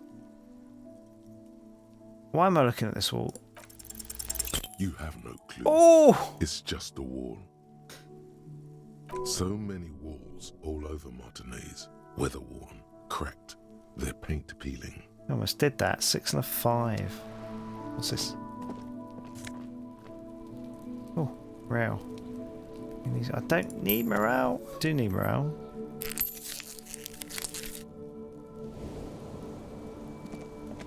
I need health. Garden hose. This won't be of use till the snow melts. Okay. There's the tail was eaten by rain and rot. I'm splattering the bullet holes on this wall. It's a closed door, but you look at it suspiciously. Oh. That was half full of rainwater. Can we look at this? No. Okie dokie. Let's oh, what's this say? Balcony of the view to the yard and the hanging. Ah. Kuno, how long you've been doing this all day? Let's go and talk to this lady. Oh no, wait, there's a thing here. Might be able to pilfer it for money. Nope, some tar.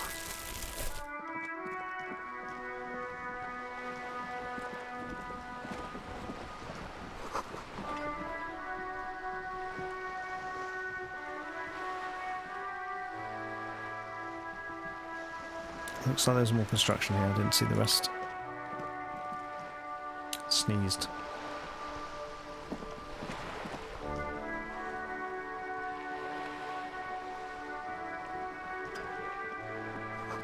Dock and reserved for residents of Rue de Saint-Ghislain 33A. So look at this. The room in the whirling isn't much bigger than this sloop. Oh. A striking woman leans against the cabin top of her sailing boat, smiling. as Shadows you on the water, approach. green plants Her on the green sun. raincoat glistens with droplets.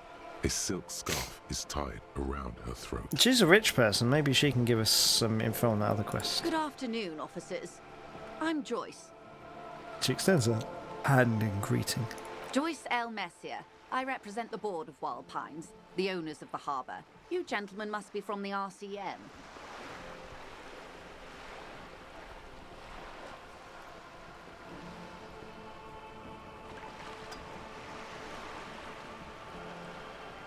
She steps closer and holds out her hand over the railing. Joyce L. What does the L stand for? Phaeton, my maiden name. Okay, her bony hand dangles from the sleeve of her oversized raincoat. Let's shake her hand. I'm glad first. to see you here. Her grip is tight and cold. Like steel, there is strength there. If she wanted, she could sink her nails deep into your skin. Probably. I was dispatched to handle a strike, not a lynching. Anything I can do to assist the RCM in this matter, I will. Gladly. That is good to hear, madame. My colleague will take the lead on this interview. I should let you know that he is recovering from an unusual medical episode. Very unusual. But I can assure you Here we of go. his ultimate competency. We can say whatever we want here. Let's go crazy. How interesting. I wish you a swift recovery. In the meanwhile, you have my full cooperation, and the full cooperation of the Wild Pines group. It's hard to get a read on her precise disposition, but she appears helpful. You're on a boat. Why, yes I am. She looks at the deck under her feet. Green and white sails flutter overhead. Does she have a name? The boat? No. It is called Cordelati 19, because that's the type of sloop it is. The word "it" feels strange. Such a beautiful boat deserves a proper name. A breeze ripples through the sails and tugs at your hair. Below, the sleek, fish-like shape of the hull parts the water. Beneath that, a resounding darkness. You're reminded of something. Or someone. Cool, but your boat really needs a name. Okay. How about Cordelati 19? Why? She taps on the side of the boat. It makes a hollow sound. Because it was manufactured in Revachol East by a company called Cordelati, and its hull is 19 paces long. How about the sleek fish? What? Because it's sleek and fish-like. I think I'll stick with the factory name. But thank you. Okay, what kind of boat is it? It's a pleasure craft. A 19 pacer. It also happens to be rated for Category 1 racing. Though these days I mainly use it for business. How'd you like it? My sloop? I like it a lot. It's the eel's hips, baby. I'm enjoying this part of the interview. It has so little to do with the murder we're investigating. Alright, Kim, calm down. We're sort of laying the groundwork here. I really do, the lieutenant thinks. Is she thrown off yet? He's looking at the woman, assessing her. Not a lot of people on boats, are Of there? course there are. We're on an archipelago. How else are you supposed to get around? There is a pinch of defensiveness in her voice, but it is playful. Wait, we're on an archipelago? Yes, we are. We are on Le Caillou. Caillou? I thought we were in Revachol. We are. And the city of Revachol is on the island of Le Caillou. Still, I haven't seen anyone else sail a boat around I here. haven't seen anyone else drive a souped-up Capri Kenema motor carriage either. Actually, that motor carriage has been specially issued to serve as a patrol and pursuit vehicle. It's for crossing long distances in the greater Revachol industrial harbor. It's not a toy. It's not a toy. Neither is this. A toy, I mean. It's a machine for crossing long distances in the Bay of Revachol, between the city and the islands. She's having a good time arguing against the law. Too good, perhaps. Do you have a license for this boat? Officer, I assure you I'm a highly qualified pleasure craft operator. The crowns of her teeth are porcelain, white as the boat's hull as she smiles. Qualified pleasure craft operator. So charming. Where's the damn license? Can I see your license? I just renewed its safety inspection last month, officers. It is completely seaworthy. In fact, it's taken part in not one, but two insulindic regattas. Even finished once. What happened the other time? The other time, I would have finished the race were it not for an urgent work matter, much like the one I'm on now. Still need to see a license, Mum. Actually, you don't. What do you mean? The Wayfarer Act specifically denies the RCM the authority to demand anyone's operator license. It's a little-known fact among us law officials. How little known is this fact? That's weak. I was just being polite. Even school children know the Wayfarer Act. More like the Anarchy Act, in my opinion. No need to politicize this. You may still ask for the lady's passport. You need to save face if you want her respect. Demand that passport. Yes, I'm going to need to see a passport. Of course. She searches the pocket of her raincoat, producing a bundle of documents sealed in a sealed plastic bag. With her The passport. woman is silent, smiling while the waves lap against the hull. In your hand, under the plastic, a light blue passport saying, Republic of Vespa. The coat of arms has a lion and an ostrich. Seagent. Seagent me. The woman, born in the year 3 in the commune of Revachol, smiles at you. Face adorned with frown lines and crow's feet. The photo is recent. The name reads, Rejoice Leighton Messier. Her name is Rejoice. Yes. But please don't call me that. Why? Joyce is much more efficient. She doesn't like it. Probably a bad memory. Mean girls at school or some ancient lover. You're from Vespa? My husband is. I have dual citizenship. A Vespertine is handier when travelling. Everything appears to be in order. She nods and returns the plastic bag to her coat. I think I have a handle on the boat thing. Good. Oh, there's a lot of stuff here. I was hoping to finish this up and go to sleep. Perchance. Tell me about the Wild Pines. What do you do? What we do? I'm afraid I don't speak for Wild Pines as a whole. It's a giant undertaking. So what do they do? The Pines' core competency is logistics. Container shipping, freight, that sort of thing. See those airships there, blinking? Those are the shipping side of things. And that is the terminal. Another subdivision deals with energy, oil and gas exploration, offshore platforms. How much money does Wild Pines have? I'm not at liberty to discuss the company balance sheet, but I can tell you that last year, the company booked more than 20 billion real in revenue. Intellect. Okay, I've got a handle on this now. So this is going to be intellect, so we're going to look like a dum-dum here. A billion? Exactly is a billion. It's a number, officer. A big one. What's it made of? It's made of 1,000 millions. A million is made of 1,000 thousands. That's it? I thought Wild Pines was supposed to be big time. And to think, there are years when the group books losses in the billions. Wave hits a sloop. She grasps the mainstay for balance. Wild Pines employs 72,000 people, all of whom have families that depend on their salaries. It is a tremendous responsibility.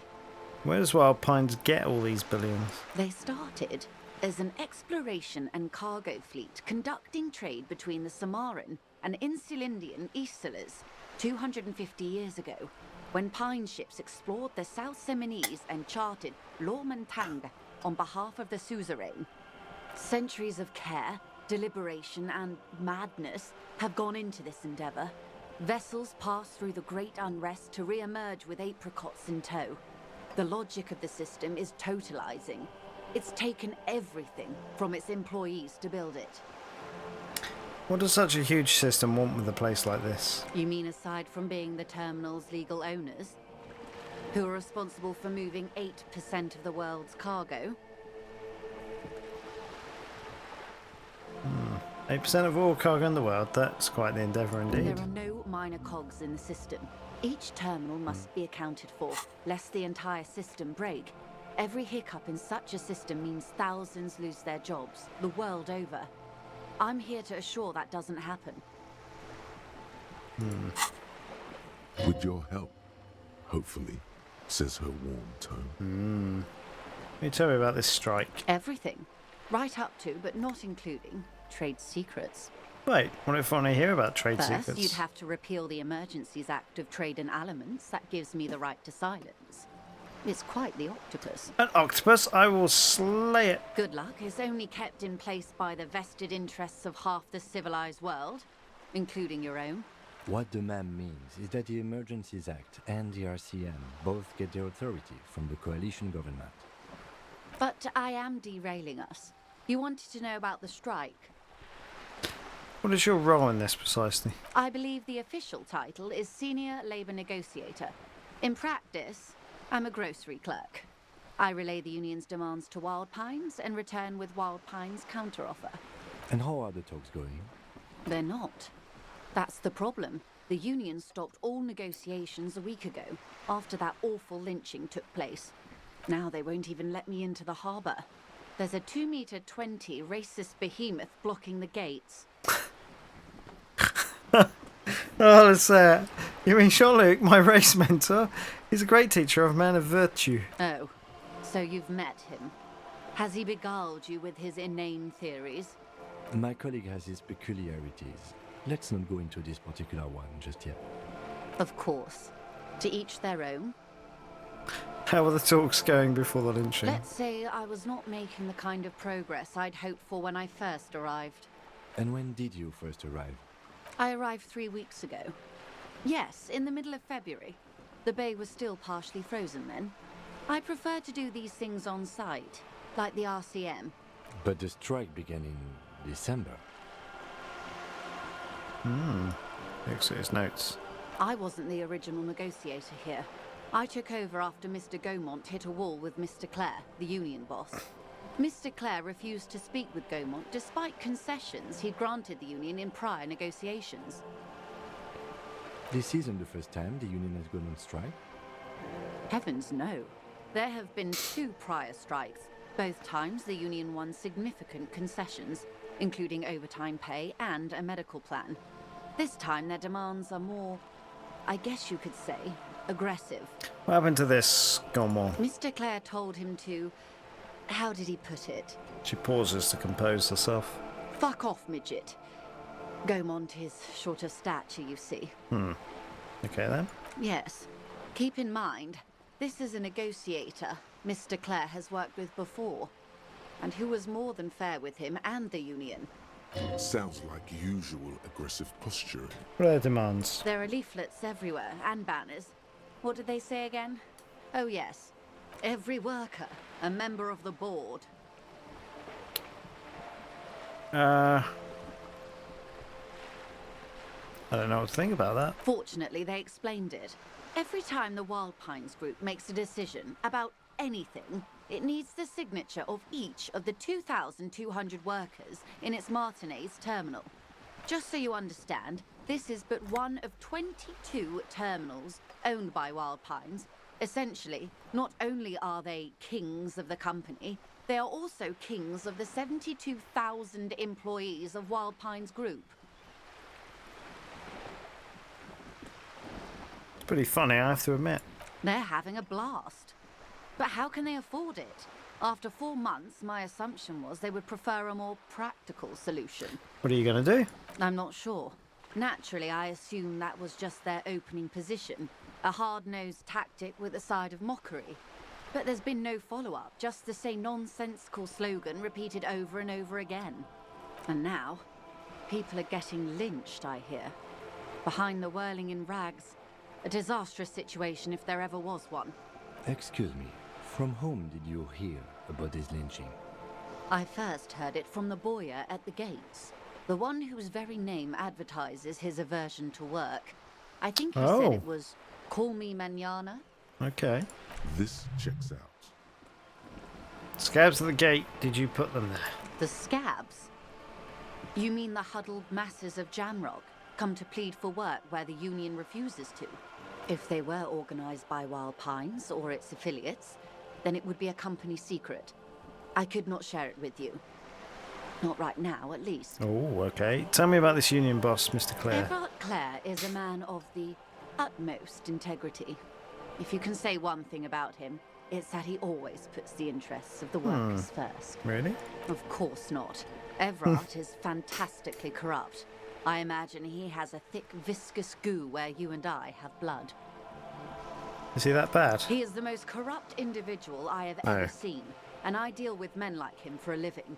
If there is anyone more venal, more irredeemably nepotistic, then it's his twin brother, Edgar. Wait, there are two of them? Yes. Edgar looks exactly like his brother, except for that lazy eye. This might be He useful also to remember talks later exactly on. like Everard does. And when one's term as foreman is up, the other takes over. It's how they circumvent the term limits, you see, with a funny little switcheroo. While in office, they've embezzled God knows how much of their workers' dues. What about the union itself outside the brothers, Claire? The Débardeurs Union was once a perfectly normal institution. 20 years ago, anyway. It must not have been easy to establish under the Emergency Act, but they did it. I can respect that. Organised labour at its best, as they say. Then something happened in the local chapter elections. The brothers Clare came and transformed it into a... how do you say? She hesitates, looking for the right expression. A mob. The Débardeurs are a crime syndicate. Sad as it may be, I suspect we'll be forced to cooperate with them. Refreshingly honest, officer. The company has tried appeasing in the past, but I'm afraid our concessions have only emboldened Everard and his brother. She turns to you. And your opinion, detective, if I may ask? I'm a curious and talkative person, you see. Would you say the Débardeurs Union is... Effective advocate for the rights of local working men, a giant leech sucking the life out of Rochelle, basically a socialist mob. We're not to have an opinion on these things.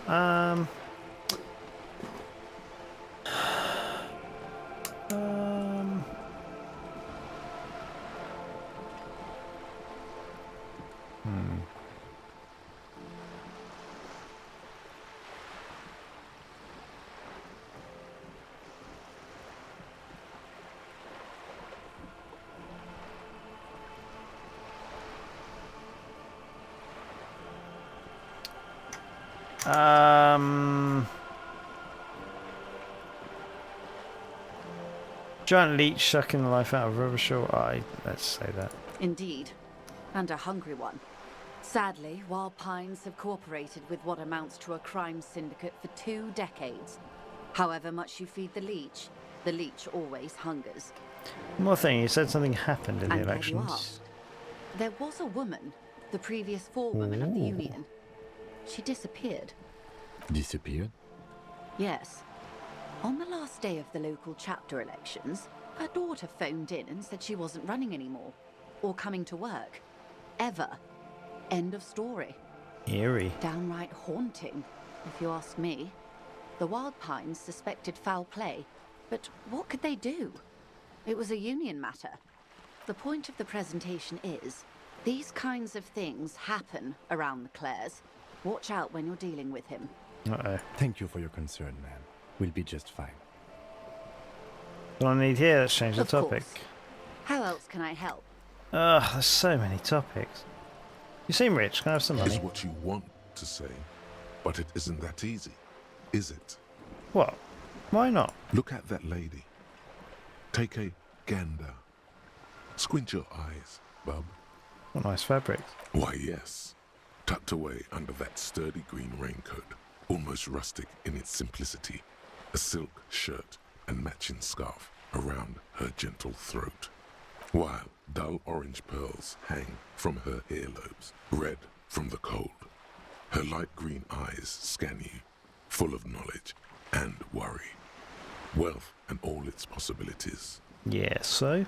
Now look at you, you misery-clad simian, barely able to tie I've your only own got one laces. shoe on still. Your armpits are lakes. A scythe of booze precedes you. Your hair sticks to your forehead, and your underwear feels uncomfortable. You're poor. Poor as balls. You can't ask this person for money. You're too... What is this feeling? I've never felt it Shame. before. You haven't really been in the presence of gentlefolk either, have you? What shame is there to be felt in front of these dock workers, cops, and hotel clerks, but to belittle yourself in these eyes of O'Donnell? Oh God, the lieutenant is here too. Do not dishonor the force. Oh, yeah. As I was saying, Ah, if there's any way I may be of assistance, say it. please don't hesitate to ask. What can you tell me about this Quite lynching? a few things, I'm afraid. All silent for a moment, contemplating The something. information I'm to share with you includes sensitive trade Secret secrets. task. For the sake of my employer, I have to ask for your names and badge numbers. Oh no, I don't know my badge number because I've lost my badge. My secret task.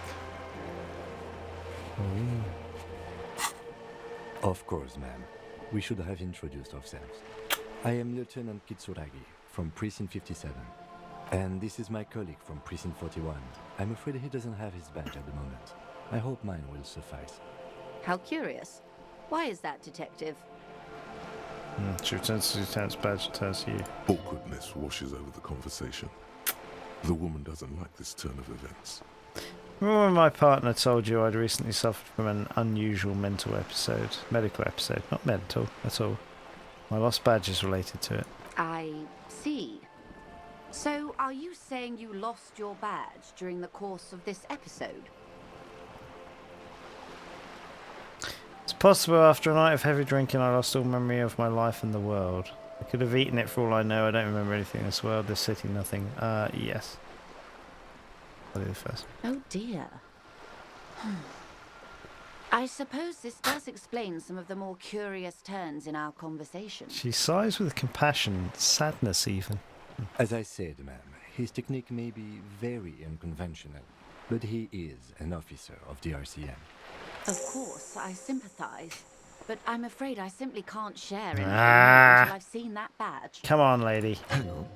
She's a professional negotiator. She should be open to some sort of mutually beneficial arrangement. We're not doing too bad there. What kind of arrangement would it be?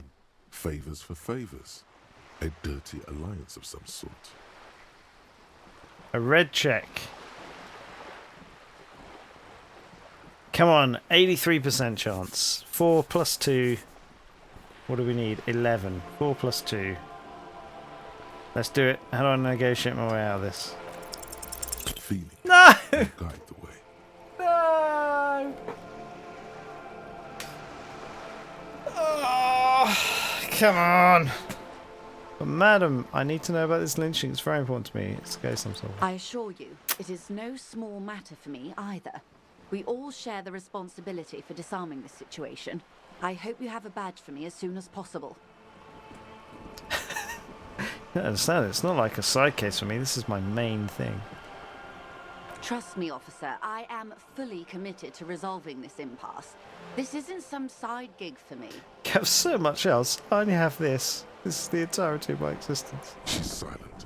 The wind flaps the sail. This above boat, her. for example, and a home somewhere. I only have this case. Officer. Oh. Carbon fibre hull creaks. I don't remember anything except this lynching. There's only this coast and this lynching. This case is what I will be known by. You know, First one. I don't mean to sound cold, but if you want something, you have to give something back. More than just guilt. Otherwise, we might have to do a favour for her. Okay. You're doing it. Despite your own best efforts, you're still getting in. I'll be frank with you. Oh, If I'm somehow. going to break protocol, I need to be able to justify it to my superiors. They're going to want to see something tangible. Like what? The Union is conducting drug trade out of the harbour. Oh, It's that an guy. open secret in Martinez. Surely it must not come as a complete surprise to the RCM either.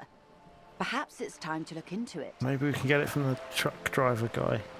Or you can find your badge, which honestly seems like a lost cause. Detective, a word in private before we continue. Excuse us for a moment, madam.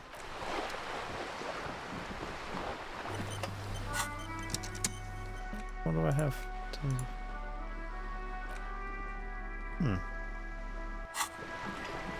Don't know what it said I had then. This is not going quite as I hoped it would, Detective. Lieutenant's voice is hushed. How did you hope it would go? Honestly, I was expecting you to use your unorthodox technique to keep her off balance and, you know, not volunteer us to be her henchman. Oh, I suppose we did do that. Oh, so a henchman. This woman is running circles around us. She might have known about your misplaced badge all along, or she's simply an adept improviser. Either way, we've played straight into her hands. Well, look. If you give me better dice, maybe we wouldn't be in this situation. I had an 87% chance of getting that or something, Kim. Come on. He doesn't let it show. But there is a limit to how much the consequences of your unprofessional behavior can cost the investigation. Sorry for putting us in this situation. I'm sure you will, Detective. What do you propose, that we don't investigate the drug If there trafficking? is reasonable suspicion, we must investigate. Otherwise, she could claim we are siding with the Union, or that we are on their take. We'd never hear the end of it. What I propose is, we ask her, then we investigate, briefly. But do not share the outcome of this investigation with her. We tell her it's done, and demand for her information on the lynching. Just, you know, find my badge. Oh, that would be fantastic, but do we have the time? The world is large, and your badge is 8 by 6 centimeters. You could request a new one from your station, but that would literally take months. Let's get back to her then. Okay, lady. You're back. Good. What can I help you with? Do you know something about these That's tattoos? the man who was killed. I'm afraid this is a discussion for once we've cleared the lynching question. He almost takes the photo but then stops. Do you know something about the tattoos? Better not tie the fourth day to the bat stay on this. I hope there is something else I can help you with. She wants to answer the question. Protocol keeps her from it. Seems smart. I need someone to give me a lowdown on this reality we're in. This reality? She pulls her hood closer around her neck. It's related to that medical episode. I have trouble remembering even the most basic terms of reality. Ah, yes. The episode. Sounds like an acute case of encephalopathy now that I think of it. She puts down her thermal cup and looks at you. Don't be phased, madame. He functions perfectly well. He only needs a lowdown on all of reality. We may be here a while then. Ask away, officer. I'll help Oh however I no, can. is this going to be loads and loads and loads of questions? All right, we're in. I know these all look good, but begin with the first, okay? Where are we? We're in Martinez, baby. Baby. A casual term of endearment popular among the 50-plus crowd. It's a disco holdover, pay it no heed. I'm a disco holdover myself. Aren't we all? Mm-hmm. And what is Martinez? Martinez is a district of Revachol. A very small district tucked away near Joyce the is rich industrial and willing to harbour, answer your questions. north of the 881 and Jamrock. Oh. You would be excused for not knowing about it. Unimportant, they say. Forgotten, even. Shelled to smithereens during the Revolution. She It shrugs. has its charms, just not this time of year. Tell me more. I'm not a good ambassador. I've only been here once before, as a teenager. Not a lot has changed. She closes her eyes. There are ruins, a terminal, fishing boats, reeds, boys with boxy shoulders. What? A brief spike of longing in her upright body. The dots under her eyelids shake. This place used to be a province, a workers' resort before the city swallowed it and the artillery did its work. The reeds are the real star of the show here now. The further down the coast, the wilder it gets. You were here as a teenager? Yes, I was slumming it with some girlfriends of mine. We had boats and... Don't hold it against me. The boys certainly did not. Boats and what?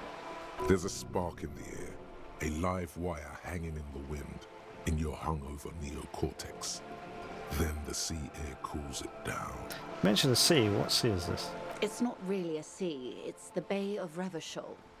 And the bay feeds into the ocean. Are we near the ocean? Yes. We're on an island in an ocean. The world's largest body of water. The Insulindic. Vast, lukewarm and unknowable, flowing in and out of What's the sight. name of this island? Caillou, as you already know. Imagine a pebble. A smoothed-over pebble amidst a great blue sea, misshapen, cracked. The cracks are the river Esperance. We're in the delta of this river, on the 6th branch, the Martinez distributary. It is clear this pebble is of enormous value to her.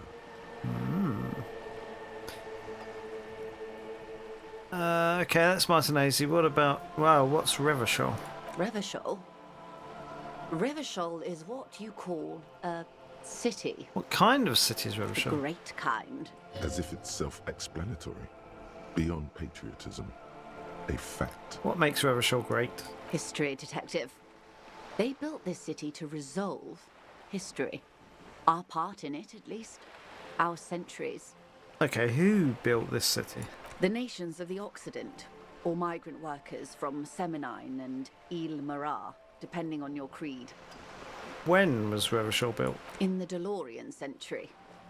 380 years ago. And why will it resolve history? They say it's where the terrible questions of our time will be answered. The tensions are highest, the fault lines deepest. By that I mean conflicts. Ideological conflicts. The stuff of men. Why here? We are standing on a fertile, self-sufficient island able to sustain up to 200 million people in the middle of the Insulindic Ocean, the world's connective tissue. It's where the money is. So we're in an unimportant part of an important place. I think it's fair to say so. Martinez is about Points across the water where the skyscrapers rise. 22 kilometers from the center of the world. That soldering iron is the bank of the world building. The bottom floors are Insiacom. Coalition government, Insulindian Mission Command. Look to the sea. Silence. She lowers her hand. The water, the light. It's as though you're seeing it for the first time. There is no recognition. Only the immensity of the sea and the cold radiating from it. Where are we? We are where we are. I have no truer answer to give, unfortunately. Derealization. Watch you closely, you scan the horizon. I'm just going to look at what derealization is. Oh, there's a problem, honestly. Okay, I see. Name after name, and none of them is familiar. They seem real, but something's wrong. You feel like a kid looking at stickers in the fridge. Trevant, the Apricot Company, World Games 34. You can almost see your hand reaching out for them. Scratch at the corners, see if they peel loose. This feels like the most important of all the thoughts, the one you truly must complete. Commercial Special Administrative Region, Lakalu, Insulindian Ocean, Coalition Government, Insulindian Mission Command. Right, okay. I might have... Oh, I've almost done. I'm almost done with that. Oh, that's exciting. This is one thought you need to complete. Where are you? Kidoki. Was there something else you wanted to know? I remember something about a lowdown. This has been informative. Thank you, ma'am. I'm sure my memory-impaired partner has many more questions to ask, about even more fundamental aspects of reality. Sure do. Might I suggest not asking them all right now? Ma'am, Messier will be here later too, and tomorrow. Isn't that true, ma'am? Absolutely. My commitment here is long-term. But why don't I be lazy if I don't do it all now? Oh, of course not. You are already diligent for getting this far, and diligent boys remember where they left off. Indeed. I'm always at your service. Okay, let's try. Does that mean he wants me to... Let's try this. Let's try this. What is... think of something close to you. 6 kilometers southwest in the Valley of Dogs. Junior Officer Chad Tilbrook takes aim at a rabid black dog licking its wounds in the grass. To his left, his partner Emil Mullins whispers, "You heard what happened to Tequila Sunset in Martinez?" "Yes, he lost his mind," Tilbrook answers, fingers on the trigger. "Don't worry, Emil. He pulls it out slowly. Slowly now. He'll find it again. We always do. What am I? You? You're an officer of the RCM. She says energetically. The Revachol Citizens Militia. Preciso mundo. Good. And what is the Revachol Citizens Militia? Nothing more nor less than the de facto law enforcement body of post-revolutionary Revachol, Detective. Yes, we are the Revachol Citizens Militia. Are we? We are. You said de facto. Yes, that means not de jure. The RCM De jure? acts in what It's is not de jure. poetically called the twilight of international law, both at the behest of the coalition government and to its chagrin.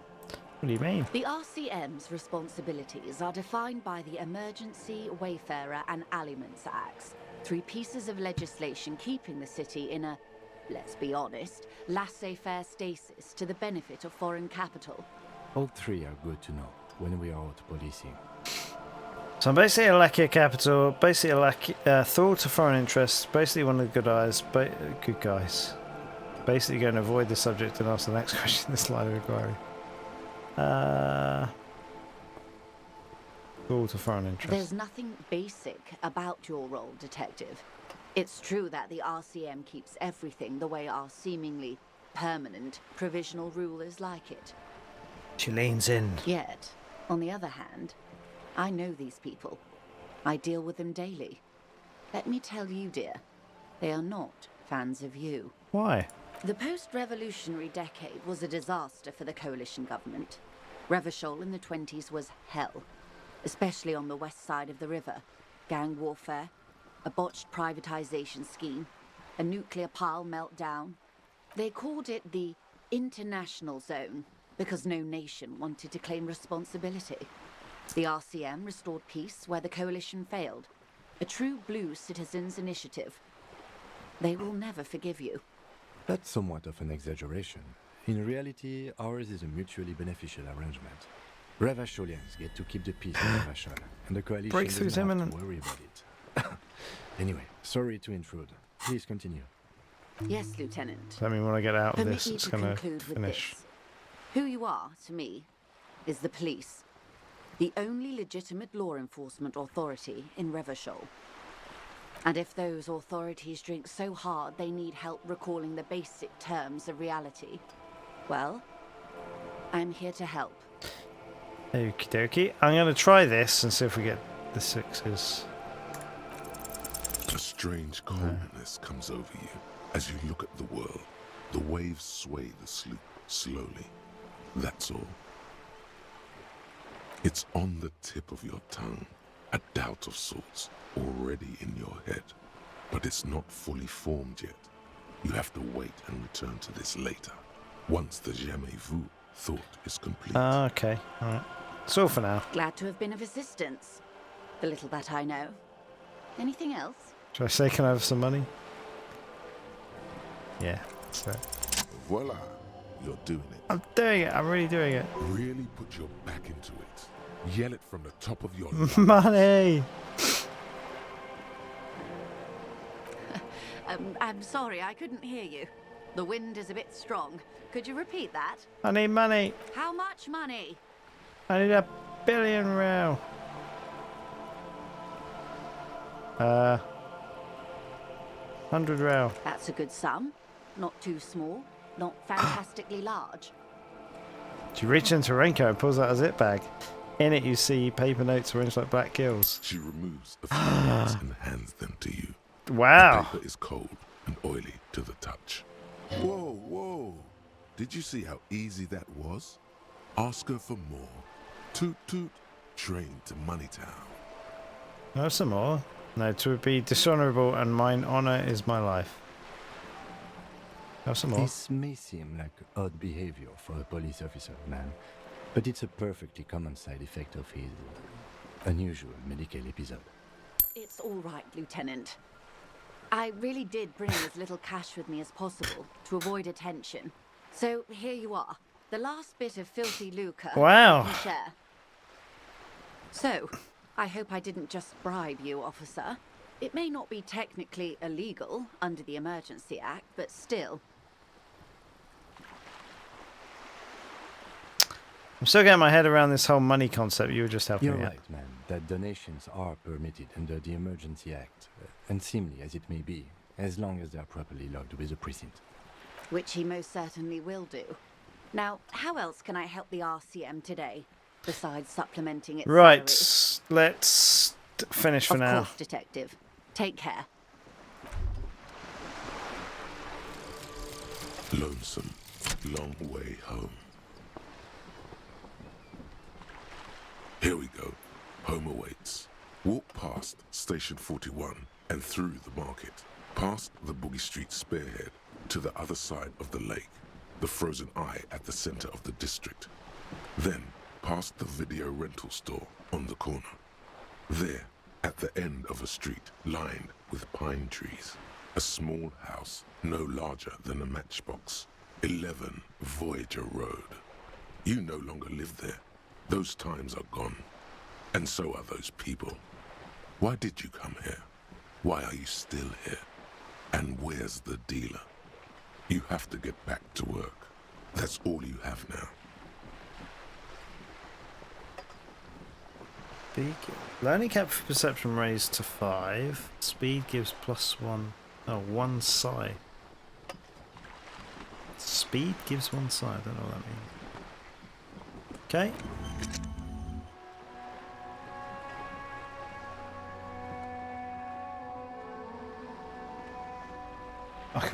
No, I can't. I have skill points to forget that. Right. I don't really want to do this race thing. That's short to do. Alright, let's do some kind of superstar one. I might get something for doing this. Oh, they're different slots? Or is it just putting them in there? Oh, can I do more than one? Oh, I can. I never knew that. Or was that not the case before? Let's do this one. Could I have done more than once? Oh, I don't have to. I have to spend points to unlock more thought slots. Okay, that kind of makes sense. Keywords and enjoys questions about reality or return later. Should be here whenever you need the info. Right. People killed 3. Cases, Sultans. Oh, right. This was the information that we got from earlier. Communist, fascist, ultra liberal moralist, superstar cop, apocalypse cop, sorry cop, boring cop. Alright. Right. I am going to save that there. It's been a long, conversation heavy session. I need to find some health at some point, but man, this is enthralling. Right, save. Right, till next time. And we're almost at the end of day 1, I'd guess. Anything else? No. And we got some money. We can pay off, or we could go and buy some stuff. Pay off our debt, or go and buy a load of stuff. Age-old thing. Age-old problem. Right. Yeah. Till next time. See ya.